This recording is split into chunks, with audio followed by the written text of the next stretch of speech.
ನಮಸ್ಕಾರ ಗೆಳೆಯರೆ, ಬನ್ನಿ ಇವತ್ತು ನಾವು KPTCL ಜೂನಿಯರ್ ಅಸಿಸ್ಟೆಂಟ್ ಎಕ್ಸಾಮ್ 2022 ಅಂತ ಪ್ರಶ್ನೆ ಪತ್ರಿಕೆಯ ಉತ್ತರಗಳನ್ನ ನೋಡ್ತಾ ಇದ್ದೀವಿ. ಸೊ KPTCL ಕಿರಿಯ ಸಹಾಯಕ ಪರೀಕ್ಷಾ ಉತ್ತರಗಳು ಅಂತ ಒಂದು ಟೈಟಲ್ನ ತೊಗೊಂಡು ಬಂದಿದ್ದೀವಿ. ಸೊ ಆ ಉತ್ತರಗಳಿಗೆ ಉದಾಹರಣೆ ಸಹಿತ ಎಕ್ಸ್ಪ್ಲನೇಷನ್ ಕೊಡ್ತಾ ಇದ್ದೀವಿ ಗೆಳೆಯರೆ. ಸೊ ಈ KPTCL ರಿಯಲ್ ಆನ್ಸರ್ ಕೀಗಳನ್ನ ರಿಸರ್ಚ್ ಮಾಡಿಬಿಟ್ಟು ನಾವು ತೊಗೊಂಡು ಬಂದಿರುವಂಥದ್ದು. ಸೊ ಪ್ರತಿ ಒಂದು ಪ್ರಶ್ನೆಗಳು ಕೂಡ ಉತ್ತರನ ರಿಯಲ್ ಆಗಿ ಹುಡ್ಕೊಂಡು ತಂದಿದ್ದೀವಿ. ಸಾಧ್ಯ ಆದರೆ ತಪ್ಪಿದ್ರೆ ಎಲ್ಲರೂ ತಪ್ಪಾಗುತ್ತೆ, ಬಟ್ ನಾವು ಕೂಡ ತಪ್ಪು ಮಾಡಿದರೆ ಸಾರಿ. ಸೊ ಆಲ್ಮೋಸ್ಟ್ ನಾವು ಕೂಡ ಸರಿಯಾದಂಥ ಉತ್ತರನೇ ತಂದಿದ್ದೀವಿ. ಸೊ ಬನ್ನಿ ನೋಡೋಣ. ಸೊ ಅದಕ್ಕೂ ಮುಂಚೆ ನೀವು ನಮ್ಮ ಚಾನಲ್ಗೆ ಮೊದಲನೇ ಸರಿ ಭೇಟಿ ಕೊಡ್ತಾ ಇದ್ದರೆ ಚಾನಲ್ನ ಸಬ್ಸ್ಕ್ರೈಬ್ ಮಾಡಿ, ಪೂರ್ತಿ ವಿಡಿಯೋ ನೋಡಿ, ಎಲ್ಲ ಪ್ರಶ್ನೆಗಳಿಗೂ ಎಲ್ಲ ಉತ್ತರನ ಕಂಡುಕೊಳ್ಳಿ. ಹಾಗೆ ವಿಡಿಯೋನ ಲೈಕ್ ಮಾಡಿ, ಶೇರ್ ಮಾಡಿ ಅಂತ ಹೇಳ್ತಾ ಬನ್ನಿ ವಿಡಿಯೋನ ಸ್ಟಾರ್ಟ್ ಮಾಡೋಣ ಗೆಳೆಯರೆ. ಮೊದಲನೇದಾಗಿ ಏನಪ್ಪಾ ಅಂತಂದ್ರೆ ಫಸ್ಟಿಗೆ ಸ್ಟಾರ್ಟ್ ಆಗಿದ ತಕ್ಷಣ ಕಂಪ್ಯೂಟರ್ ಲಿಟ್ರೇಚರ್ ಸ್ಟಾರ್ಟ್ ಆಗಿರುತ್ತೆ ಗೆಳೆಯರೆ. ಸೊ ಮೊದಲನೇ ಪ್ರಶ್ನೆ ಬಂದ್ಬಿಟ್ಟು ಏನಪ್ಪಾ ಅಂತಂದ್ರೆ ಕಂಪ್ಯೂಟರ್ ಲಿಟ್ರೇಚರ್ ಅಂತ ಇದೆ. ಸೊ ಕಂಪ್ಯೂಟರ್ ಲಿಟ್ರೇಚರ್ ಫಸ್ಟ್ ಬಂದ್ಬಿಟ್ಟು 20 ಮಾರ್ಕ್ಸ್ಗಳು, 20 ಪ್ರಶ್ನೆಗಳು ಕಂಪ್ಯೂಟರ್ ಬಗ್ಗೆ ಕೇಳಿದ್ದಾರೆ. ಸೊ ಫಸ್ಟ್ ಒಂದು ಕ್ವಶನ್ ಏನಪ್ಪಾ ಅಂತಂದ್ರೆ ಡಾಸ್ ಸ್ಟ್ಯಾಂಡ್ ಫಾರ್ ಅಂತ ಇದೆ. ಅಂದ್ರೆ DOS stand for in computer ಭಾಷೆಯಲ್ಲಿ ಡಾಸ್ ಸ್ಟ್ಯಾಂಡ್ ಫಾರ್ ಏನಪ್ಪಾ ಅಂತ ಅಂದ್ರೆ ಮೊದಲನೇದಾಗಿ 4 ಆಪ್ಷನ್ಗಳಿದೆ. So disk operating system, dummy operating system, DOS operating system, dirty operating system. So ಇದ್ರಲ್ಲಿ ಬಂದ್ಬಿಟ್ಟು ನಾವು ಯಾರ್ದೋ ಒಂದು ಸ್ಯಾಂಪಲ್ ಪ್ರಶ್ನೆ ಪತ್ರಿಕೆಯನ್ನು ತಗೊಂಡಿದ್ವಿ. ಅದರಲ್ಲಿ ಅವರು ಕೆಲವೊಂದನ್ನ ಸರಿಯಾಗಿ ಹಾಕಿದ್ದಾರೆ, ಕೆಲವೊಂದನ್ನ ತಪ್ಪು ಹಾಕಿದ್ದಾರೆ. ಸೊ ಅದನ್ನ ಬಿಟ್ಟು ನಾವು ಇವಾಗ ಆನ್ಸರ್ ಕೊಡ್ತಾ ಇರೋದು ಏನಪ್ಪಾ ಅಂತ ಅಂದ್ರೆ ಅವ್ರು ಹಾಕಿರೋದು ನಾವು ಹಾಕಿರೋದು ಕೆಲವೊಂದು ಮ್ಯಾಚ್ ಆಗುತ್ತೆ, ಕೆಲವೊಂದು ಮ್ಯಾಚ್ ಆಗಲ್ಲ ಗೆಳೆಯರೆ. ಸೊ ಈಗ ನಾವು ಹಾಕೋದೇನಪ್ಪಾ ಅಂತಂದ್ರೆ ಫಸ್ಟ್ ಒಂದು ಆನ್ಸರ್ ಬಂದ್ಬಿಟ್ಟು ಡಾಸ್ ಬಂದ್ಬಿಟ್ಟು ಫಸ್ಟ್ ಒನ್ ಎ ಆಗುತ್ತೆ ಗೆಳೆಯರೆ. ಏನಪ್ಪಾ ಆಗುತ್ತೆ ಅಂದ್ರೆ ಡಿಸ್ಕ್ ಆಪರೇಟಿಂಗ್ ಸಿಸ್ಟಮ್ ಅಂತ ಕರೀತಾರೆ. ಸೊ ಉತ್ತರ ಬಂದ್ಬಿಟ್ಟು ಫಸ್ಟ್ ಒನ್ ಎ ಅಂತ ಆಗುತ್ತೆ ಗೆಳೆಯರೆ.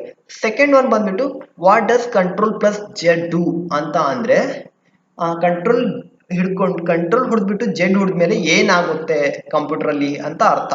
ಸೊ ಆ ಸಮಯದಲ್ಲಿ 4 ಆಪ್ಷನ್ ಏನ್ ಕೇಳ್ತಾರಪ್ಪ ಅಂದ್ರೆ paste the content from clip board, ಅಂದ್ರೆ ನಾವ್ ಏನಾದ್ರೂ ಕಾಪಿ ಮಾಡ್ಕೊಂಡಿದ್ವಿ ಅಂದ್ರೆ ಪೇಸ್ಟ್ ಆಗುತ್ತಾ ಅಂತ ಕೇಳ್ತಾ ಇದ್ದಾರೆ. ಆಮೇಲೆ ಅಂಡು ದ ಲಾಸ್ಟ್ ಆಕ್ಷನ್ ಇದೇನಪ್ಪಾ ಅಂತಂದ್ರೆ ಬಿ, ಅಂದ್ರೆ ನಾವು ಏನಾದ್ರೂ ಡಿಲೀಟ್ ಮಾಡಿದ್ರೆ, ಕಟ್ ಮಾಡಿದ್ರೆ ಹೋಗಿರೋದನ್ನ ವಾಪಸ್ ಬರುತ್ತೆ. ಸೊ ಮೂರನೇದು ಏನಪ್ಪಾ ಅಂದ್ರೆ ರೀಡು ದ ಲಾಸ್ಟ್ ಆಕ್ಷನ್, ಅಂದ್ರೆ ನಾವು ಏನಾದ್ರೂ ಟೈಪ್ ಮಾಡಿದ್ಮೇಲೆ ಇನ್ನೊಂದ್ಸರಿ ರೀಡು ಮಾಡ್ಕೊಳ್ಬೇಕಿತ್ತು ಅಂತಂದ್ರೆ ಕಾಪಿ ಮಾಡ್ಕೊಂಡಿರೋದಿಲ್ಲ ಮತ್ತೆ ರಿಟರ್ನ್ ಬರುತ್ತೆ. ಸೊ ಅದಾದ್ಮೇಲೆ ಆಡ್ ನ್ಯೂ ಪೇಜಸ್ ಅಂತ ಬರುತ್ತೆ. ಸೊ ಇದರಲ್ಲಿ ಸರಿಯಾದ ಉತ್ತರ ಬಂದ್ಬಿಟ್ಟು ಬಿ ಬಂದ್ಬಿಡುತ್ತೆ ಗೆಳೆಯರೆ. ಏನಪ್ಪಾ ಅಂದ್ರೆ ಅಂಡು ದ ಲಾಸ್ಟ್ ಆಕ್ಷನ್ ಅಂತ ಕರಿತೀವಿ ನಾವು. ಅಂದ್ರೆ ಕಂಟ್ರೋಲ್ ಪ್ಲಸ್ ಜೆಡ್ ಹೊಡೆದ್ರೆ ಲಾಸ್ಟ್ ಏನಾದ್ರೂ ನಾವು ಡಿಲೀಟ್ ಮಾಡಿದ್ದೆ ಆದ್ರೆ ಅದು ನಮ್ಗೆ ಪೇಸ್ಟ್ ಆಗುತ್ತೆ ಗೆಳೆಯರೆ.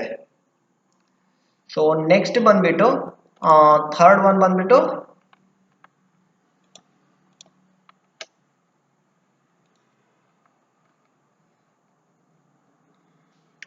ಥರ್ಡ್ ಒನ್ ಪ್ರಶ್ನೆ ಬಂದ್ಬಿಟ್ಟು what is the shortcut key to split a table ಅಂತ ಕರಿತೀವಿ. ಸೊ ಟೇಬಲ್ ಸ್ಪ್ಲಿಟ್ ಮಾಡ್ಬೇಕಂದ್ರೆ ಅಂದ್ರೆ ಇವಾಗ ಒಂದು ಟೇಬಲ್ ನ ಡ್ರಾ ಮಾಡ್ತೀವಿ ಒಂದು ಕಂಪ್ಯೂಟರ್ ಅಲ್ಲಿ ಡಾಕ್ಯುಮೆಂಟ್ ಎಡಿಟ್ ಮಾಡ್ಬೇಕಾದ್ರೆ. ಆ ಟೇಬಲ್ ಅಲ್ಲಿ ನಾವು ಒಂದೇ ಕಾಲಮ್, ಒಂದ್ ಟೇಬಲ್ ನಲ್ಲಿ ಒಂದ್ ಸೆಲ್ ಅಂತ ಕರಿತೀವಿ. ಸೊ ಟೇಬಲ್ ನಲ್ಲಿ ಒಂದು ಬಾಕ್ಸ್ ಟೈಪ್ ಏನ್ ತಗೊಳ್ತೀವೋ ಅದನ್ನ ಸೆಲ್ ಅಂತ ಕರಿತೀವಿ. ಸೊ ಆ ಸೆಲ್ ನಲ್ಲಿ ನಾವು ಎರಡು ಭಾಗನ ಮಾಡ್ಬೇಕಾದ್ರೆ ಸೊ ಏನ್ ಶಾರ್ಟ್ ಕಟ್ ಕೀ ಯೂಸ್ ಮಾಡ್ತೀವಿ ಅಂತ ನೋಡೋದಾದ್ರೆ ಸೊ ಇಲ್ಲಿ alt plus space plus enter ಇದೆ, control plus alt plus enter ಇದೆ, control plus shift plus enter ಇದೆ, alt plus shift plus enter ಇದೆ. ಸೊ ಇದರಲ್ಲಿ ಸರಿಯಾದ ಉತ್ತರ ಬಂದ್ಬಿಟ್ಟು ಸಿ ಆಗುತ್ತೆ ಗೆಳೆಯರೆ. So control plus shift plus enter ಹೊಡೆದ್ರೆ ಒನ್ ಟೇಬಲ್ ನಲ್ಲಿ ಆ ಟೇಬಲ್ ನಲ್ಲಿರೋ ಒಂದ್ ಸೆಲ್ ನಲ್ಲಿ 2 ಕಾಲಮ್ಸ್ ಅಥವಾ 2 ಬಾಕ್ಸ್ ಆಗುತ್ತೆ ಗೆಳೆಯರೆ. ಸೊ ನೆಕ್ಸ್ಟ್ ಬಂದ್ಬಿಟ್ಟು when hyperlink is created word formats the web address as ಅಂತ ಕೇಳ್ತಾರೆ. ಅಂದ್ರೆ ನಾವು ಒಂದು ಇಮೇಲ್ ಅಡ್ರೆಸ್ಸು ಅಥವಾ ಒಂದು ಗೂಗಲ್ ಅಡ್ರೆಸ್ಸು ಏನಾದ್ರೂ ಒಂದು ಅಡ್ರೆಸ್ ಲಿಂಕ್ ನಾವು ಕಂಪ್ಯೂಟರ್ ಅಲ್ಲಿ ಮಾಡಿದ್ರೆ ಆಟೋಮೆಟಿಕ್ ಅದ್ರ ಫಾರ್ಮೇಟ್ ಚೇಂಜ್ ಆಗುತ್ತೆ. ಸೊ ಚೇಂಜ್ ಆದ್ಮೇಲೆ ಅದು ಹೆಂಗ್ ಕಾಣಿಸುತ್ತೆ ಅಂತ ಕೇಳ್ತಾ ಇದ್ದಾರೆ. ಸೊ ಇಲ್ಲಿ 4 ಆಪ್ಷನ್ ಏನ್ ಕೊಟ್ಟಿದ್ದಾರೆ ಅಂತ ನೋಡೋದಾದ್ರೆ ಅಂಡರ್ಲೈನ್ ಅಂಡ್ ಕಲರ್ ಬ್ಲೂ ಅಂತ ಕೊಡ್ತಾ ಇದ್ದಾರೆ. ಇಟಾಲೈಸ್ ಅಂದ್ರೆ ಅಂಡರ್ಲೈನ್ ಮತ್ತೆ ಕಲರ್ ಬ್ಲೂ ಅಂತಂದ್ರೆ ಕೆಳಗಡೆ ಲೈನ್ ಬರುತ್ತೆ ಮತ್ತೆ ಕಲರ್ ನೀಲಿ ಆಗುತ್ತೆ ಅಂತ ಹೇಳ್ತಾ ಇದ್ದಾರೆ. ಸೊ ಇಟಾಲೈಸ್ಡ್ ಅಂಡ್ ಕಲರ್ ರೆಡ್ ಅಂತ ಅಂದ್ರೆ ಕ್ರಾಸ್ ಆಗಿ ಇಟಾಲಿಕ್ ಅಂದ್ರೆ ಕ್ರಾಸ್ ಸೈಜ್ ಬರುತ್ತೆ ಆಮೇಲೆ ಕಲರ್ ರೆಡ್ ಆಗುತ್ತೆ ಅಂತ ಹೇಳ್ತಾ ಇದ್ದಾರೆ. ಇಟಾಲೈಸ್ಡ್ ಅಂಡ್ ಕಲರ್ ಬ್ಲೂ ಅಂತ ಹೇಳ್ತಾರೆ, ನೀಲಿ ಕಲರ್ ಮತ್ತೆ ಕ್ರಾಸ್ ಆಗಿ ಬರುತ್ತೆ ಅಂತ ಹೇಳ್ತಾ ಇದ್ದಾರೆ. ಅಂಡರ್ಲೈನ್ ಅಂಡ್ ಕಲರ್ ರೆಡ್ ಅಂತ ಕರೀತಾ ಇದ್ದಾರೆ. ಸೊ ಇದರಲ್ಲಿ 4ರಲ್ಲಿ ನಿಜವಾದ ಉತ್ತರ ಬಂದ್ಬಿಟ್ಟು ಅಂಡರ್ಲೈನ್ ಅಂಡ್ ಕಲರ್ ಬ್ಲೂ ಅಂತ ಆಗುತ್ತೆ ಗೆಳೆಯರೆ. ಸೊ ಸಾಧ್ಯ ಆದ್ರೆ ನೀವು ನಿಮ್ಮ ಕಂಪ್ಯೂಟರ್ ಅಲ್ಲಿ ಒಂದು ಗೂಗಲ್ ಅಡ್ರೆಸ್ ನ ರೆಡಿ ಮಾಡಿಬಿಟ್ಟು ಅದನ್ನ ಸೆಲೆಕ್ಟ್ ಮಾಡಿಬಿಟ್ಟು URL ನ ಲಿಂಕ್ ಕೊಡಿ, ಹೈಪರ್ ಲಿಂಕ್ ಕೊಡಿ, ಅದಾದ್ಮೇಲೆ ಆಟೋಮೆಟಿಕ್ ನಿಮ್ಗೆ ಗೊತ್ತಾಗುತ್ತೆ. ಸೊ ನೆಕ್ಸ್ಟ್ ಬಂದ್ಬಿಟ್ಟು except for dash function a formula with a logical function shows the word true or false as a result ಅಂತ ಕರೀತಾ ಇದ್ದಾರೆ. ಸೊ ಏನಪ್ಪಾ ಅಂತ ಅಂದ್ರೆ ಸೊ ಇದರಲ್ಲಿ except for the dash function ಆ ಫಾರ್ಮುಲಾ ವಿತ್ ಲಾಜಿಕಲ್ ಅಂದ್ರೆ ಕಂಪ್ಯೂಟರ್ ಅಲ್ಲಿ ಲಾಜಿಕಲ್ ಫಂಕ್ಷನ್ಸ್ ನ ಯೂಸ್ ಮಾಡಿದ್ರೆ ಒಂದು ವರ್ಡ್ ಬಗ್ಗೆ ಕಂಡೀಷನ್ಸ್ ಹಾಕಿ ನಾವು ಟ್ರೂ ಆರ್ ಫಾಲ್ಸ್ ನ ಬಳಸಬೇಕಾದ್ರೆ ಸರಿ ಮತ್ತು ತಪ್ಪು ಅನ್ನೋ ಒಂದು ಕಂಡೀಷನ್ಸ್ ನ ಬಳಸಬೇಕಾದ್ರೆ ಕಂಪ್ಯೂಟರ್ ಅಲ್ಲಿ ಏನ್ ಬಳಸ್ತೀವಿ ಅಂತ ಕೇಳ್ತಾ ಇದ್ದಾರೆ. ನಾಟ್ ಅಂತ ಎ ಅಂತ ಕರಿತಾ ಇದ್ದಾರೆ, ಬಿ ಬಂದ್ಬಿಟ್ಟು ಇಫ್ ಅಂತ, ಸಿ ಅಂದ್ರೆ ಆ್ಯಂಡ್, ಡಿ ಅಂದ್ರೆ ಆರ್ ಅಂತ ಕರೀತಾರೆ ಗೆಳೆಯರೆ. ಸೊ ಇದ್ರಲ್ಲಿ ಬಂದು ನೋಡೋದಾದ್ರೆ ನಮ್ಗೆ ನಾಟ್ ಅಂತಂದ್ರೆ ಇಲ್ಲ ಅಂತ ಅರ್ಥ, ಇಫ್ ಅಂದ್ರೆ ಒಂದು ವೇಳೆ ಅಂದ್ರೆ ಇವಾಗ ನಾವು ಒಂದು ಗಂಡು ಅಥವಾ ಹೆಣ್ಣು ಅಂತ ಕರಿಬೇಕಾದ್ರೆ ಇಫ್ ಅಂತಾನೆ ಕರಿತೀವಿ, ಅದೇ ತರನೇ ಟ್ರೂ ಆರ್ ಫಾಲ್ಸ್ ಅಂತಾನೆ ಕಂಡೀಷನ್ ಅಲ್ಲಿ ಪಾಸ್ ಆಗುತ್ತೆ ಗೆಳೆಯರೆ. ಸೊ ಆನ್ಸರ್ ಬಂದ್ಬಿಟ್ಟು ಬಿ ಅಂತ ಆಗುತ್ತೆ ಗೆಳೆಯರೆ. ಸೊ ಆ್ಯಂಡ್ ಅಂದ್ರೆ ಅದ್ರ ಜೊತೆಗೆ ಇದು ಅಂತ ಕರಿತೀವಿ, ಆರ್ ಅಂದ್ರೆ ಒಂದು. ಓಕೆನಾ, ಕಂಪ್ಯೂಟರ್ ಭಾಷೆಯಲ್ಲೇ ಆ್ಯಂಡ್, ಆರು, ನಾಟು, ಇಫ್ ಇವೆಲ್ಲ ಬೇರೆ ಬೇರೆ ಮೀನಿಂಗ್ ಕೊಡುತ್ತೆ. ಸೊ ಮಲ್ಟಿಪ್ಲೈ ತಗೊಳಕ್ ಹೋದ್ರೆ ನಾವು ಆ್ಯಂಡ್ ಅಂತ ಮಲ್ಟಿಪ್ಲೈ ಮಾಡ್ಕೊಳ್ಬೇಕಾಗುತ್ತೆ, ಆರ್ ಅಂದ್ರೆ ಸಬ್ಸ್ಟ್ರಕ್ಷನ್ ಮಾಡ್ಕೊಳ್ಬೇಕಾಗುತ್ತೆ, ಕೂಡಿಸ್ಕೊಳ್ಬೇಕಾಗುತ್ತೆ, ಆಮೇಲೆ ನಾಟ್ ಅಂದ್ರೆ ನಾರ್ ಅಂತ ಬರ್ತಾರೆ. ಹಾಗೆ ಈ ತರ ಬೇರೆ ಬೇರೆ ಕಂಡೀಷನ್ಸ್ ಅಪ್ಲೈ ಮಾಡ್ತೀವಿ. ಸೊ ಇವಾಗ ಸರಿಯಾದ ಉತ್ತರ ಬಂದ್ಬಿಟ್ಟು ಇಫ್ ಅಂತ ಆಗುತ್ತೆ ಗೆಳೆಯರೆ. ಸೊ ನೆಕ್ಸ್ಟ್ ಬಂದ್ಬಿಟ್ಟು 6th ಪ್ರಶ್ನೆ ಬಂದ್ಬಿಟ್ಟು what does the V lookup function do ಅಂತ ಕೇಳ್ತಾರೆ. ಅಂದ್ರೆ ವಿ ಲುಕ್ಅಪ್ ಅನ್ನೋದು ಒಂದು ಫಂಕ್ಷನ್ ಇದೆ. ಸೊ ಆ ಫಂಕ್ಷನ್ ಏನ್ ಕೆಲಸ ಮಾಡುತ್ತೆ ಅಂತ ಕೇಳೋದಾದ್ರೆ so arranges data in ascending order ಅಂತ ಕೇಳ್ತಾ ಇದ್ದಾರೆ. ಅಂದ್ರೆ ಅಸೆಂಡಿಂಗ್ ಆರ್ಡರ್ ಅಂದ್ರೆ ಜೀರೋಲಿಂದ ಅಂದ್ರೆ ಲೋವರ್ ಟು ಹೈಯರ್ ಅಂತ ಕರಿತೀವಿ ನಾವು. ಅಸೆಂಡಿಂಗ್ ಅಂದ್ರೆ ಅಂದ್ರೆ ಕಡಿಮೆ ಸಂಖ್ಯೆಯಿಂದ ಹೆಚ್ಚು ಸಂಖ್ಯೆಗೆ ಜೋಡಣೆ ಮಾಡುತ್ತಾ ಅಂತ ಕೇಳ್ತಾ ಇದ್ದಾರೆ. Lookup text that contents V ಅಂತ ಕೇಳ್ತಾ ಇದೆ.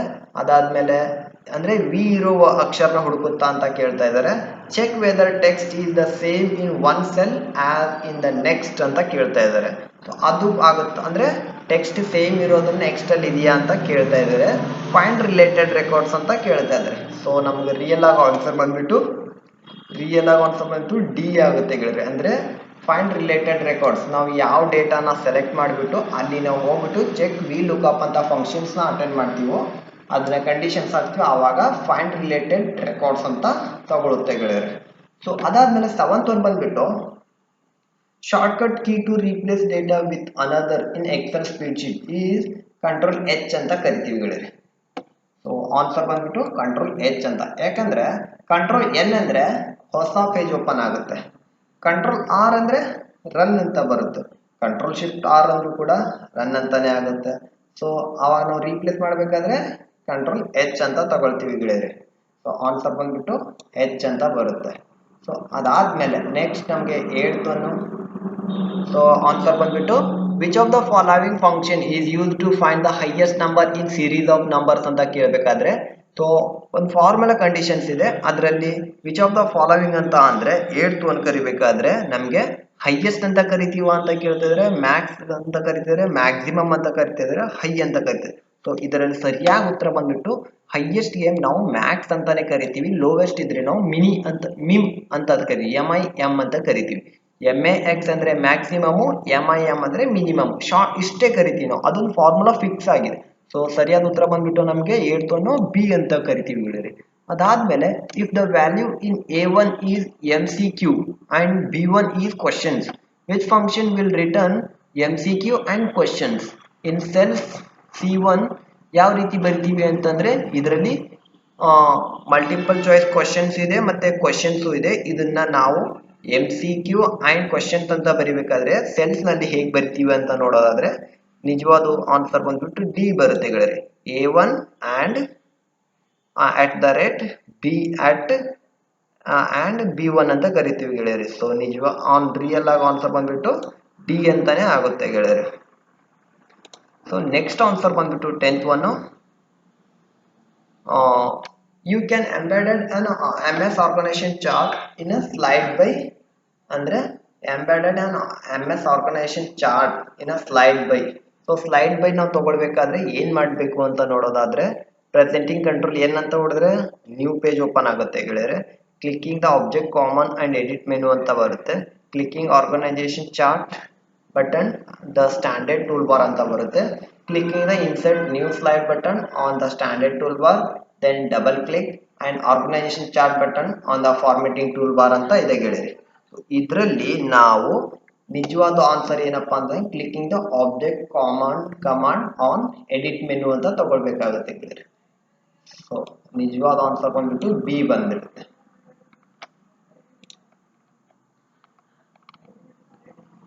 ಅದಾದ್ಮೇಲೆ 11th ಒಂದು ಬಂದ್ಬಿಟ್ಟು the auto shape tool provides ಅಂತ ಕೇಳ್ತಾ ಇದ್ರಿ. ಸೊ ಅಂದ್ರೆ 11th ಒಂದು ಬಂದ್ಬಿಟ್ಟು ಏನಪ್ಪಾ ಅಂತಂದ್ರೆ ಆಟೋ ಶೇಪ್ ಟೂಲ್ ಪ್ರೊವೈಡ್ ಅಂದ್ರೆ ಡೈರೆಕ್ಟ್ ಆಗಿ ಡಿಫಾಲ್ಟ್ ಆಗಿ ಏನ್ ಶೇಪ್ ಕೊಡುತ್ತೆ ಅಂದ್ರೆ 3D ಶೇಪ್ ಕೊಡುತ್ತಾ, only shape you can want to add ಅಂದ್ರೆ ಬರೀ ಶೇಪ್ ಮಾತ್ರ ಕೊಡುತ್ತಾ, 3D ಶೇಪ್ ಕೊಡುತ್ತಾ, ಕಾಮನ್ ಫಾಂಟ್ ಶೇಪ್ಸ್ ಅಂದ್ರೆ ನಾರ್ಮಲ್ ಆಗಿ ಏನ್ ಕೊಡ್ಬೇಕು ಅದೇ ಕೊಡುತ್ತಾ, ಕ್ಲಿಪ್ ಚಾರ್ಟ್ ಮಾತ್ರ ಕೊಡುತ್ತೆ. ನಮ್ಗೆ ಆನ್ಸರ್ ಬಂದ್ಬಿಟ್ಟು ಶಿ ಬರುತ್ತೆ, ಕಾಮನ್ ಫಾಂಟ್ ಶೇಪ್ಸ್ ಅಂತ ಬರುತ್ತೆ ಗೆಳೆಯರೆ. ಆಮೇಲೆ 12ನೇದು which of the following provide mean printing out future note with miniature slide on printed page. ಅಂದ್ರೆ ಇದರಲ್ಲಿ ಯಾವ ಪೇಜ್ ಪ್ರಿಂಟ್ ಆಗುತ್ತೆ ಅಥವಾ ಆಡಿಯನ್ಸ್ ಯಾವ ಡೀಟೇಲ್ಸ್ ಸಿಗುತ್ತೆ ಅಂತ ನೋಡೋದಾದ್ರೆ ಇದರಲ್ಲಿ ರಿಯಲ್ ಆನ್ಸರ್ ಬಂದ್ಬಿಟ್ಟು ನಮಗೆ 12th ಒಂದು ಬಂದ್ಬಿಟ್ಟು ಆಡಿಯನ್ಸ್ ಹ್ಯಾಂಗ್ಔಟ್ ಅಂತಾನೆ ನಮಗೆ ಬೇಸಿಕ್ ಡೀಟೇಲ್ಸ್ ಸಿಗುತ್ತೆ ಗೆಳೆಯರೆ. So slide with animation, outline views, notes page ಇವೆಲ್ಲ ಇರಲ್ಲ. ಸೊ ಆಡಿಯನ್ಸ್ ಹ್ಯಾಂಗ್ಔಟ್ ಅಂತಾನೆ ಬರುತ್ತೆ.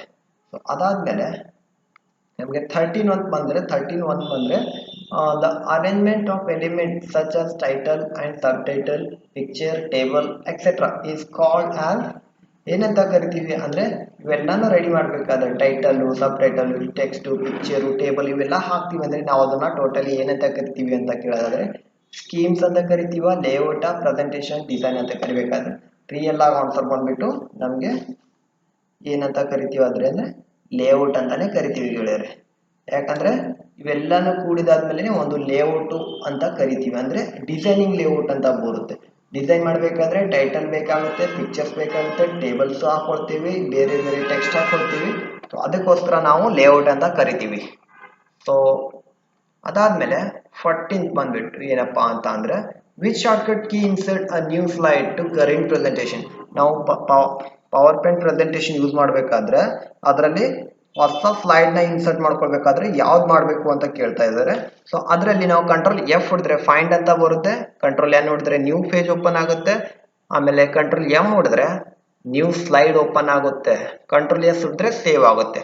ಸೊ ಇವಾಗ ರಿಯಲ್ ಆನ್ಸರ್ ಬಂದ್ಬಿಟ್ಟು ನಿಮ್ಗೆ ಯಾವ್ದಂತ ಗೊತ್ತಾಗಿರ್ಬೇಕಲ್ವಾ. ಸೊ ಸಿ ಬಂದ್ಬಿಟ್ಟು ರಿಯಲ್ ಆನ್ಸರ್. ಕಂಟ್ರೋಲ್ M ಹೊಡೆದ್ರೆ ರಿಯಲ್ ಆಗಿ ಇನ್ನೊಂದು ಸ್ಲೈಡ್ ಇನ್ಸರ್ಟ್ ಆಗುತ್ತೆ. ಸೊ ನೆಕ್ಸ್ಟ್ ಬಂದ್ಬಿಟ್ಟು 15th ಒಂದು ಬಂದ್ಬಿಟ್ಟು the dash program compress large file into a smaller. ಅಂದ್ರೆ ಕಂಪ್ಯೂಟರ್ ಅಲ್ಲಿ ದೊಡ್ಡ ಫೈಲ್ ಸೈಜ್ ಇತ್ತು ಅಂದ್ರೆ ನಾವು ಅದನ್ನ ಅಂದ್ರೆ ಸ್ಮಾಲ್ ಸೈಜ್ ಅಲ್ಲಿ ಮಾಡ್ಬಿಟ್ಟು ಬೇರೆ ಕಳಿಸಬಹುದು ಅಂತ ಟೆಕ್ನಿಕ್ ಇರುತ್ತೆ ಟೆಕ್ನಾಲಜಿಯಲ್ಲಿ. ಸೊ ಅದರಲ್ಲಿ ಒಂದು ಸಾಫ್ಟ್ವೇರ್ ನ ಬಳಸ್ತೀವಿ. ಯಾವ ಸಾಫ್ಟ್ವೇರ್ ಅಪ್ಪ ಅಂತ ಅಂದ್ರೆ win map, win zip, win swing, win style ಅಂತ ಬರುತ್ತೆ. ಸೊ ರಿಯಲ್ ಆಫ್ ಆನ್ಸರ್ ಬಂದ್ಬಿಟ್ಟು ವಿನ್ ಜೀಪ್ ಅಂತ ಕರಿತೀವಿ.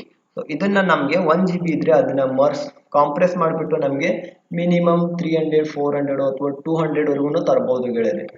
ಈ ರೀತಿ ಕಳಿಸ್ಬಿಟ್ಟು ಅವರು ವಿನ್ ಜಿಪ್ ಅಂತ ಮಾಡ್ಕೊಂಡ್ರೆ ಅವಾಗ ಮತ್ತೆ ಅದು ಸೇಮ್ ಸೈಜ್ಗೆ ಬರುತ್ತೆ ಗೆಳೆಯರೆ.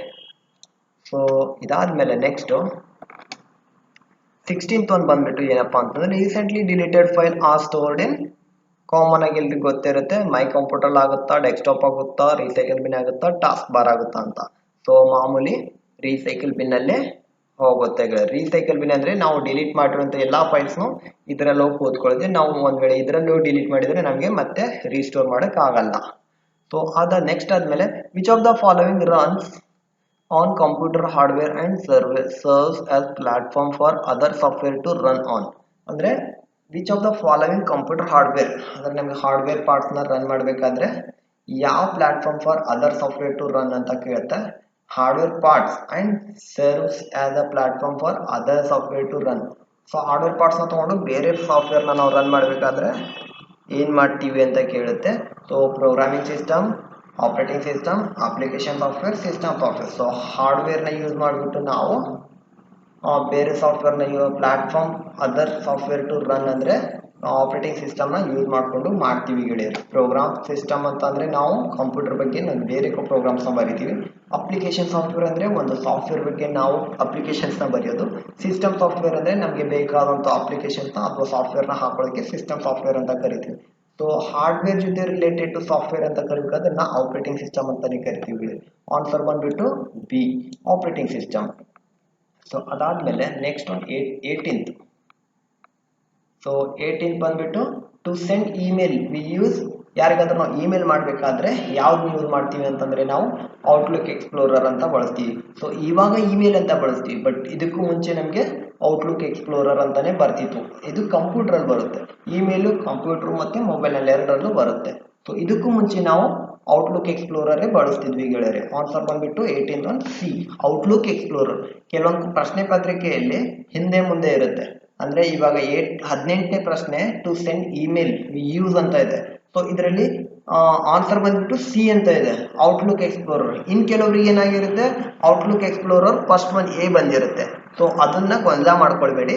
ಸೊ ಸೊ ಆನ್ಸರ್ನ ಕರೆಕ್ಟಾಗಿ ನೋಡ್ಕೊಳ್ಳಿ, ಆಪ್ಷನ್ನ ನೋಡ್ಕೊಳಕ್ಕೆ ಹೋಗಬೇಡಿ. ಆನ್ಸರ್ನ ನೀವು ಅದೇ ಹಾಕಿದರೆ ಅದು ನಿಮ್ಮ ಕ್ವಶನ್ ಪೇಪರಲ್ಲಿ ನಿಮ್ಮ ಬಿ ಆಗಿರ್ಬೋದು, ಸಿ ಆಗಿರ್ಬೋದು, ಬಟ್ ಆನ್ಸರ್ನ ಕರೆಕ್ಟಾಗಿ ನೋಡ್ಕೊಳ್ಳಿ. ಸೊ ಇದರಲ್ಲಿ ನಂಬರ್ 18 ಸಿ, ಔಟ್ಲುಕ್ ಅಂತ ಇದೆ, ಔಟ್ಲುಕ್ ಎಕ್ಸ್ಪ್ಲೋರರ್. ಆನ್ಸರ್ ಬಂದ್ಬಿಟ್ಟು ಸಿ ಆಗುತ್ತೆ. ಆಮೇಲೆ ಬಯೋಸ್ ಈಸ್ ಯೂಸ್ಡ್ ಫಾರ್ ಅಂತ ಕೇಳ್ತಾ ಇದ್ದಾರೆ. ಸೊ ಬಯೋಸ್ ಅಂದರೆ ನಾವು basic input output system is used for ಅಂತ ಕರಿತೀವಿ. ಅಂದರೆ ನಾವು ಇದನ್ನ ಹಾರ್ಡ್ವೇರ್ ಪಾರ್ಟ್ಸ್ಗೋಸ್ಕರ ಯೂಸ್ ಮಾಡ್ತೀವಿ ಗೆಳೆಯರೆ.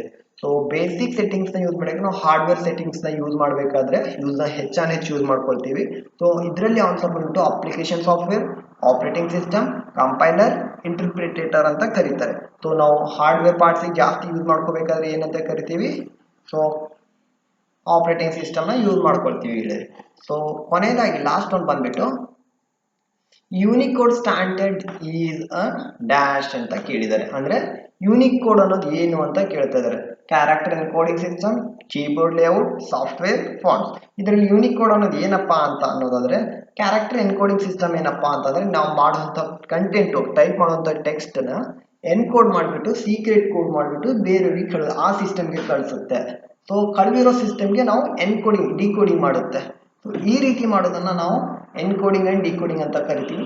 ಕೀಬೋರ್ಡ್ ಲೇಔಟ್ ಇದೆಯಾ ಅಂತ ಕೇಳ್ತಾ ಇದೆ, ಸಾಫ್ಟ್ವೇರ್ ಇದೆಯಾ ಅಂತ ಕೇಳ್ತಾ ಇದೆ, ಫಾಂಟ್ಸ್ ಇದೆಯಾ ಅಂತ ಕೇಳ್ತಾ ಇದೆ.